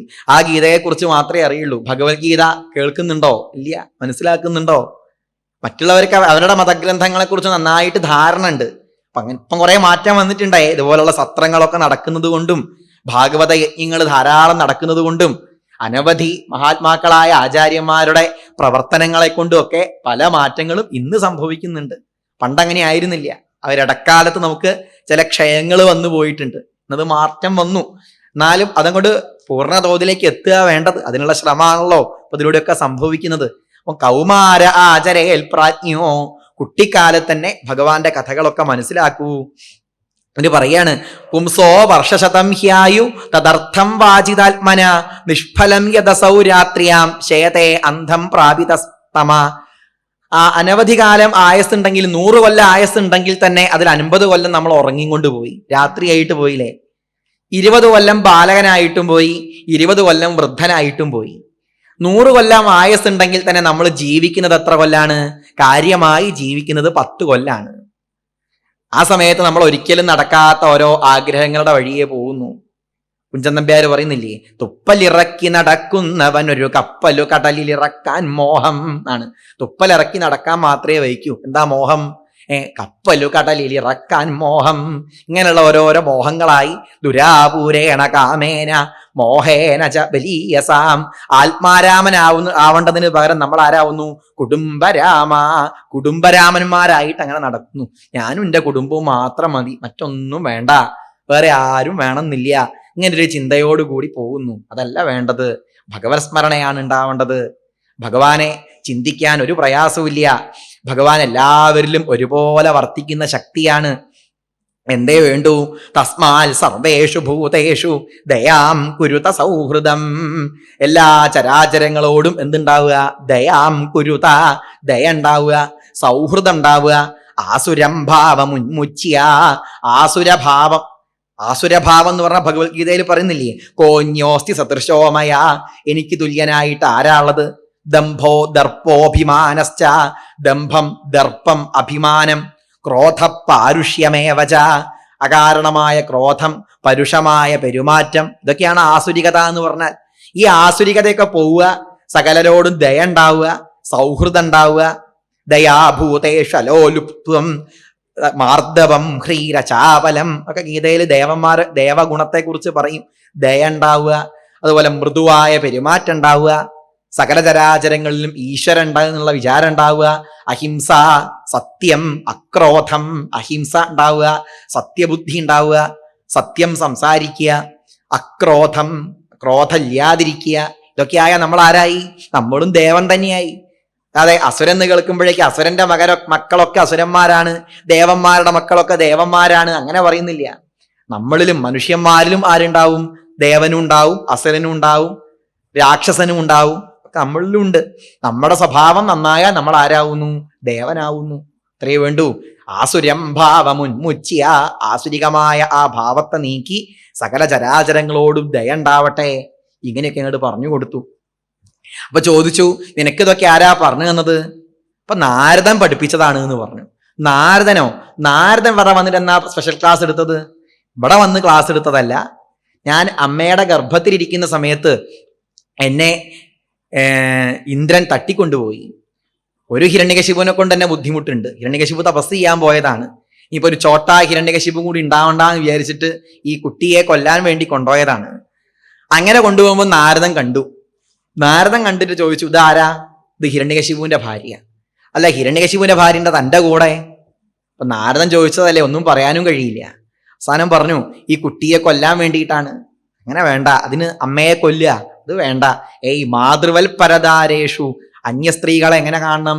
അമ്മയെ പോലെ കാണാനേ പാടുള്ളൂ, ഇങ്ങനെ ചെയ്യരുത് എന്ന് പറഞ്ഞു. അപ്പം ഇന്ദ്രൻ എന്ത് ചെയ്തു? നാരദന്റെ അടുത്ത് കയാധൂനിയാക്കി അവിടുന്ന് പോയി. നാരദൻ കുടുങ്ങിപ്പോയി. കാരണം വീണ, അതുപോലെ ഗോപിക്കുറി, നാരായണ നാമം, അതിൻ്റെ കൂടെ ഗർഭിണിയായൊരു സ്ത്രീയും.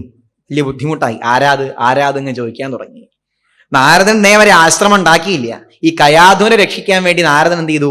ഒരാശ്രമം ഉണ്ടാക്കി. ആശ്രമത്തിൽ താമസിപ്പിച്ചു. അവിടെ വെച്ചിട്ട് ഈ കുട്ടിക്ക് നേരെയാവണം. നാരദൻ പണ്ട് ധ്രുവനെ കണ്ടുണ്ടായിരുന്നു. ധ്രുവനെ 5-ാമത്തെ വയസ്സിലേ കിട്ടിയിട്ടുള്ളൂ, അതിന് മുമ്പ് തനിക്ക് കിട്ടിയിട്ടില്ല. അതുകൊണ്ട് തന്നെ 36,000 കൊല്ലം കഴിഞ്ഞിട്ടേ ധ്രുവന് ഭഗവാങ്കലേക്ക് എത്താൻ കഴിഞ്ഞിട്ടുള്ളൂ. ജനിക്കുമ്പോഴേ തന്നെ ഭഗവത് സ്വരൂപത്തിൽ ഉറയ്ക്കുന്നൊരു കുട്ടിയെ കിട്ടുമോ? അതാണ് നാരദൻ ആലോചിച്ചത്. അപ്പം ഗർഭത്തിലിരിക്കുന്ന ഒരു കുട്ടിയെ കണ്ടു.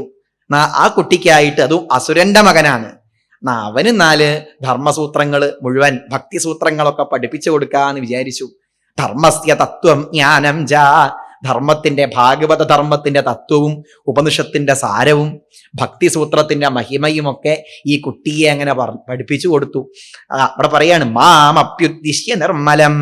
എനിക്കായി നിർമ്മലമായ ഈ ജ്ഞാനത്തെ മുഴുവൻ നാരദൻ പറഞ്ഞു തന്നു എന്ന് പറയാണ്. അങ്ങോട്ടാണ് എനിക്ക് ഒരു ബുദ്ധി ഉണ്ടായത് എന്ന് ഇവിടെ പറഞ്ഞു കൊടുത്തു, കുട്ടികൾക്ക് പറഞ്ഞു കൊടുത്തു. അതുകൊണ്ട് കുട്ടികളെ, നിങ്ങൾ ആ ഭഗവാനിൽ മനസ്സിന് ഉറപ്പിക്കൂ. അപ്പം കുട്ടികൾ ചോദിച്ചു, അതല്ല ബ്രാഹ്മണരൊക്കെ ആവണ്ടേ ഭഗവാനെ സേവിക്കാൻ? അങ്ങനെയൊന്നുമില്ല. നാലം ദ്വിജത്വം ദേവത്വം ഋഷിത്വം വാസുരാത്മജ ന ജാതിർന തപോ യസ്യ ന ശൗചം ന വ്രതാദയ ന ദാനം ന തപോ നേജ്യ ന ശൗചം ന വ്രതാനി ച പ്രിയതേ അമലയാ ഭക്തിയാ ഹരിരണ്യത് വിഡംബനം. ഭഗവാൻ എന്തേ നോക്കുന്നുള്ളൂ? മാലിന്യമില്ലാത്ത ഭക്തി ഉണ്ടോ അത് മാത്രമേ ഭഗവാൻ ശ്രദ്ധിക്കുന്നുള്ളൂ, വേറെ ഒന്നും ശ്രദ്ധിക്കുന്നില്ല എന്ന് പറഞ്ഞു. അതങ്ങോട്ട് കേട്ടപ്പോഴേക്കും ആർക്കും ഭഗവാൻ ഭക്തി കൊടുത്തിട്ടുണ്ട്, എല്ലാവർക്കും മുക്തി കൊടുത്തിട്ടുണ്ട്. സ്ത്രീയ ശൂദ്ര വ്രജൗകസ, സ്ത്രീകളും അതുപോലെ ശൂദ്രവിഭാഗത്തിൽപ്പെട്ടവരും ദൈത്യന്മാരും ഭക്തിയോഗത്തിലൂടെ പോയിട്ട് അവർക്കൊക്കെ മോക്ഷത്തിലേക്ക് എത്താനായി സാധിച്ചിട്ടുണ്ട്. അന്ത്യജാഹ, അന്ത്യജന്മാർക്കും എല്ലാവർക്കും മുക്തിയിലേക്ക് എത്താനായിട്ട് സാധിച്ചിട്ടുണ്ട്. യാതൊരു വ്യത്യാസവുമില്ല. ഭഗവത് ഭക്തി ഉണ്ടായി കഴിഞ്ഞാൽ അപിജേൽ സുദുരാചാരോ ഭജതേ മാം അനന്യഭാഗ്, എന്നെ അനന്യമായി ഭക്തിയോഗത്തോടുകൂടി ആരാധിക്കുന്നുണ്ടെങ്കിൽ ഏത് ജാതി ഏത് വർഗം അതൊന്നും ഒരു വിഷയമേ അല്ല, അപ്രസക്തമാവുന്നു. അനന്യമായ ആ ഭക്തിയോഗത്തിലൂടെ എല്ലാവർക്കും ഭഗവത് സ്വരൂപത്തിലേക്ക് ലയിക്കാനായി സാധിക്കുന്നു. ഈ ഒരു ഭാഗവത ധർമ്മത്തിന്റെ ആ സർവാശ്ലേഷിയായ ആ സന്ദേശം, എല്ലാവരെയും ഉൾക്കൊള്ളുന്ന ആ സന്ദേശം ഇവിടെ പ്രഹ്ലാദൻ അങ്ങോട്ട് പറഞ്ഞു കൊടുത്തു. അതങ്ങോട്ട് കേട്ടതോടുകൂടി ഈ കുട്ടികൾക്ക് എന്തെന്നില്ലാത്ത സന്തോഷം. അവരാ നാമം അങ്ങനെ ജപിക്കാൻ തുടങ്ങി. ആ നാമം ഹിരണ്യകശിപു അങ്ങനെ കേട്ടു. ഈ വിദ്യാലയമൊക്കെ കൂടി ഇപ്പൊ എന്തായി മാറിയിട്ടുണ്ട്? ആരും നാമം ജപിക്കരുതെന്ന് പറഞ്ഞ ഈ കൊട്ടാരത്തില്, ഈ സ്ഥലത്ത് ഇപ്പം ഭജന മന്ദിരായി മാറിയിട്ടുണ്ട് കൊട്ടാരം മുഴുവൻ. ഒരു കുട്ടിയൊന്നല്ല, എല്ലാ കുട്ടികളും ഭഗവാനെ വിളിക്കുകയാണ്, ഭഗവാന്റെ നാമം ജപിക്കുകയാണ്. ആദ്യം ഒരുത്തനേ ഉണ്ടായിരുന്നുള്ളൂ. അപ്പൊ എല്ലാവരെയും മനം മാറ്റിയല്ലോ, മതം മാറ്റിയല്ലോ. ആ ഒരു ചിന്തയായി ഹിരണ്യകശിപുവിന്. ക്രുദ്ധനായിട്ട് ഹിരണ്യകശിപു ഇങ്ങോട്ട് വന്നു. എന്നിട്ട് ചോദിച്ചു, ഹേ ദുർവിനീത മന്ദാത്മൻ കുലഭേദകര അഥമ, വിനയല്ലാത്തവനെ, മന്ദബുദ്ധി, നിനക്കാരാ പിൻബലം? എന്റെ വാക്കിനെ ധിക്കരിക്കാൻ നിനക്കാരാ പിൻബലം? പ്രാതനൊരു മടിയുണ്ടായില്ല പറയാൻ. ബലം മേ വൈകുണ്ഠ, എനിക്കും അതെ അങ്ങേക്കും അതെ, ഈ സർവചരാചരങ്ങൾക്കും പിൻബലമായിരിക്കുന്നത് ആദിനാരായണനായ ആ ഭഗവാനാണ് എന്നങ്ങോട്ട് പറഞ്ഞു. അത് കേട്ടപ്പോ ഹിരണ്യകശിപുവിനോട് ദേഷ്യം വന്നു. എല്ലായിടത്തും ഉണ്ടോ നിന്റെ മഹാവിഷ്ണു? എല്ലായിടത്തും ഉണ്ട് വിഷ്ണു. ജലേ വിഷ്ണു, സ്ഥലേ വിഷ്ണു, വിഷ്ണുരാകാശമപ്യുത, സ്ഥാവരം ജംഗമം വിഷ്ണു, സർവം വിഷ്ണുമയം ജഗത്. ഈ പ്രപഞ്ചം മുഴുവൻ വിഷ്ണുവാണ്, വിഷ്ണുവല്ലാതെ മറ്റൊന്നില്ല എന്നങ്ങോട്ട് പറഞ്ഞു. എല്ലായിടത്തും വിഷ്ണു ഉണ്ട്. അപ്പൊ അവിടെ ഒരു തൂണുണ്ട്. ആ തൂണിനെ നോക്കിക്കൊണ്ട് ഹിരണ്യകശിപു ചോദിച്ചു, ഈ തൂണിന്റെ മുകളിലുണ്ടോ വിഷ്ണു? പ്രഹ്ലാദൻ അങ്ങനെ നോക്കിയ സമയത്ത് ചെറിയൊരു കുട്ടി നരസിംഹം അവിടെ അങ്ങനെ ഇരിക്കുന്നുണ്ട്. പറയടാ, ഞാൻ ഇന്ന് രാവിലെ വന്നിരിക്കുകയാണ്, ഈ ഒരു സന്ദർഭാവാൻ വേണ്ടി കാത്തിരിക്കുകയാണ്. പ്രഹ്ലാദൻ പറഞ്ഞു, ദൃശ്യതേ, കാണുന്നു എന്നങ്ങോട്ട് പറഞ്ഞു. എന്നാൽ എല്ലായിടത്തും വിഷ്ണു ഉണ്ടോ എന്ന് നോക്കണല്ലോ. എന്നാൽ ആ വിഷ്ണുവിനെ നശിപ്പിച്ചിട്ട് വേണം ഇവനെ കൊല്ലാൻ. അതാണ് ഹിരണ്യകശിപു തീരുമാനിച്ചത്.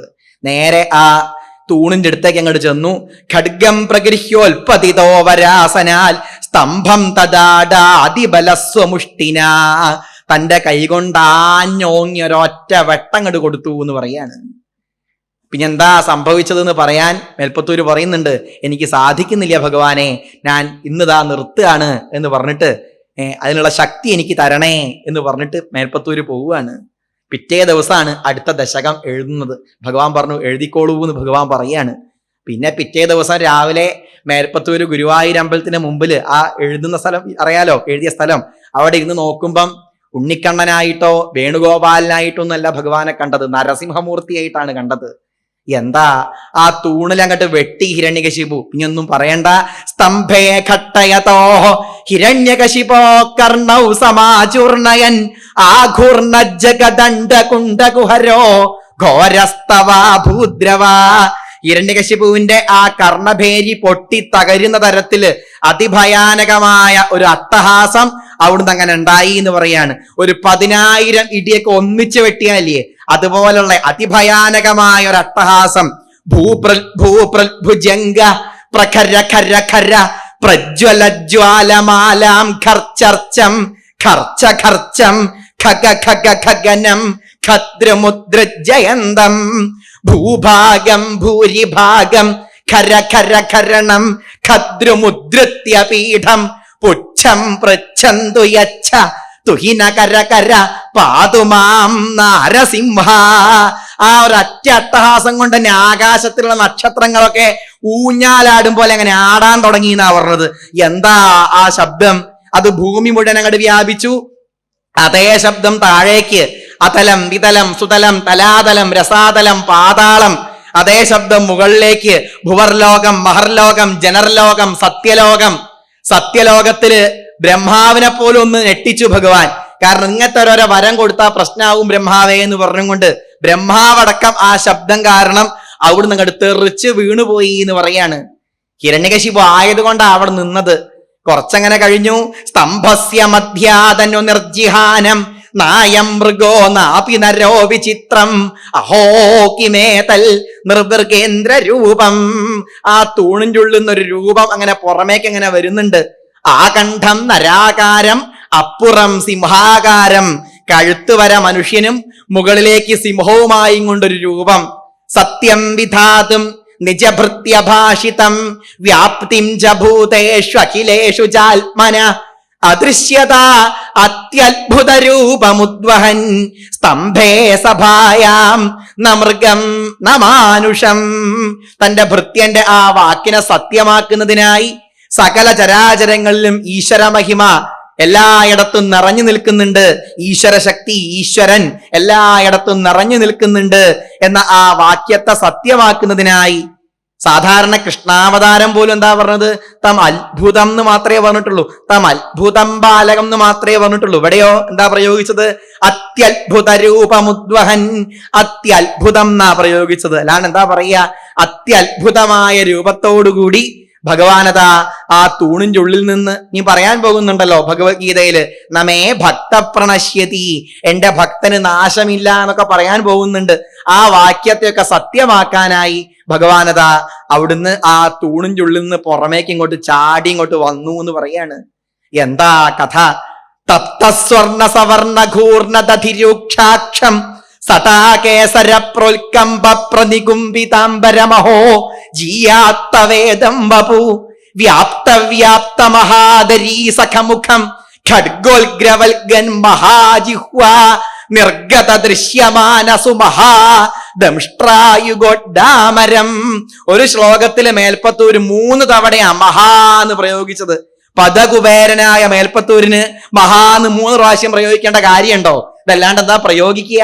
തപ്തസ്വർണ സവർണ ഘൂർണദധിരൂക്ഷാക്ഷം, നല്ല ചുട്ടുപഴുത്ത ഉരുക്കിയ സ്വർണം പോലെ തിളങ്ങുന്നതായ കണ്ണുകള്. സടാകേസര പ്രോൽക്കംബ പ്രതികുംഭിതാംബരമഹോ, ജടകളും അതുപോലെ കുഞ്ചിരോമങ്ങളും കൊണ്ടൊക്കെ ആകാശം അങ്ങനെ മൂടിപ്പോവാണ്. ജീയാത്തവേദം വപു വ്യാപ്തവ്യാപ്ത മഹാദരീ സഖമുഖം, വലിയ ഗുഹ പോലുള്ളതായ വായ, കഠാരം പോലുള്ളതായ ദംഷ്ട്രപ്പല്ലുകള്. വ്യാപ്തവ്യാപ്ത മഹാദരീ സഖമുഖം ഖഡ്ഗോൽഗ്രവൽഗൻ മഹാജിഹ്വ നിർഗത ദൃശ്യമാന സുബഹാദംഷ്ട്രായുഗോഡാമരം ഉത്സർപ്പത് വലിഭംഗ ഭീഷണഹനു. മുകളിലേക്ക് ഇങ്ങനെ മുകളിലേക്ക് ഇങ്ങനെ ഞൊറിഞ്ഞും കൊണ്ട് നിൽക്കുന്നതായ ആ താടിയെല്ലുകള്. ഉത്സർപ്പത് വലിഭംഗ ഭീഷണഹനു ഹ്രസ്വസ്ഥവീയസ്ഥരഗ്രീവം, നീളം കുറഞ്ഞ നല്ല തടി കൂടുതലായ നന്നേ തടിച്ചും കൊണ്ടുള്ളതായ കരിമ്പന പോലുള്ളതായ കഴുത്ത്. ഉത്സർപ്പത് വലിഭംഗ ഭീഷണഹനു ഹ്രസ്വസ്ഥവീയസ്ഥരഗ്രീവം പീവരദോഹോ ശതോൽഗത നഖക്രൂരാംശുദൂരോൽബണം. ആയിരക്കണക്കിന് കൈകള്, ഓരോ കൈകളുടെയും അറ്റത്തായി ശക്തമായ ആ തൊട്ടാൽ അറ്റുപോകുന്ന തരത്തിലുള്ളതായ നഖായുധങ്ങള്. നഖം വ്യോമോല്ലംഘി ഖനാഖനോപമ ഖനപ്രധ്വാന നിർധാവിത സ്പർദ്ധാലു പ്രകരം നമാമി ഭവതസ്തം നാരസിംഹം വപു. ആകാശത്തിലുള്ള ഇടിവട്ടൊന്നും സാരല്ല. 10,000 ഇടിവട്ട് വന്നാൽ പോലും ഭഗവാന്റെ അട്ടഹാസത്തിലേക്ക് എത്തില്ല. അങ്ങനെയുള്ളതായ അട്ടഹാസത്തോടുകൂടിയ ദുർജടിം ലോകൈകനാഥം നരസിംഹം ആർജവ വീര്യ പരാക്രമ വാരിധിം. എന്താ സ്വരൂപം? അങ്ങനെയുള്ളതായ ആ രൂപത്തെ എങ്ങനെ കണ്ടു എന്ന് പറയാണ്. ശരിക്കും വിഷ്ണു ഭഗവാൻ ഇതാണ് എന്ന് ഹിരണ്യകശിപു ആയതുകൊണ്ടാണ് അവിടെ നിന്നത് തന്നെ.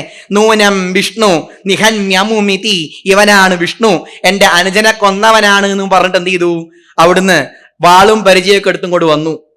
ഒന്നും കൂടി ഇങ്ങോട്ട് കെട്ടിപ്പിടിച്ചു ഭഗവാൻ. ഭഗവാന്റെ ദ്വാസ്തനാണല്ലോ, ആ ഭാവത്തിലാ ഭഗവാൻ ആലിംഗനം ചെയ്തത്.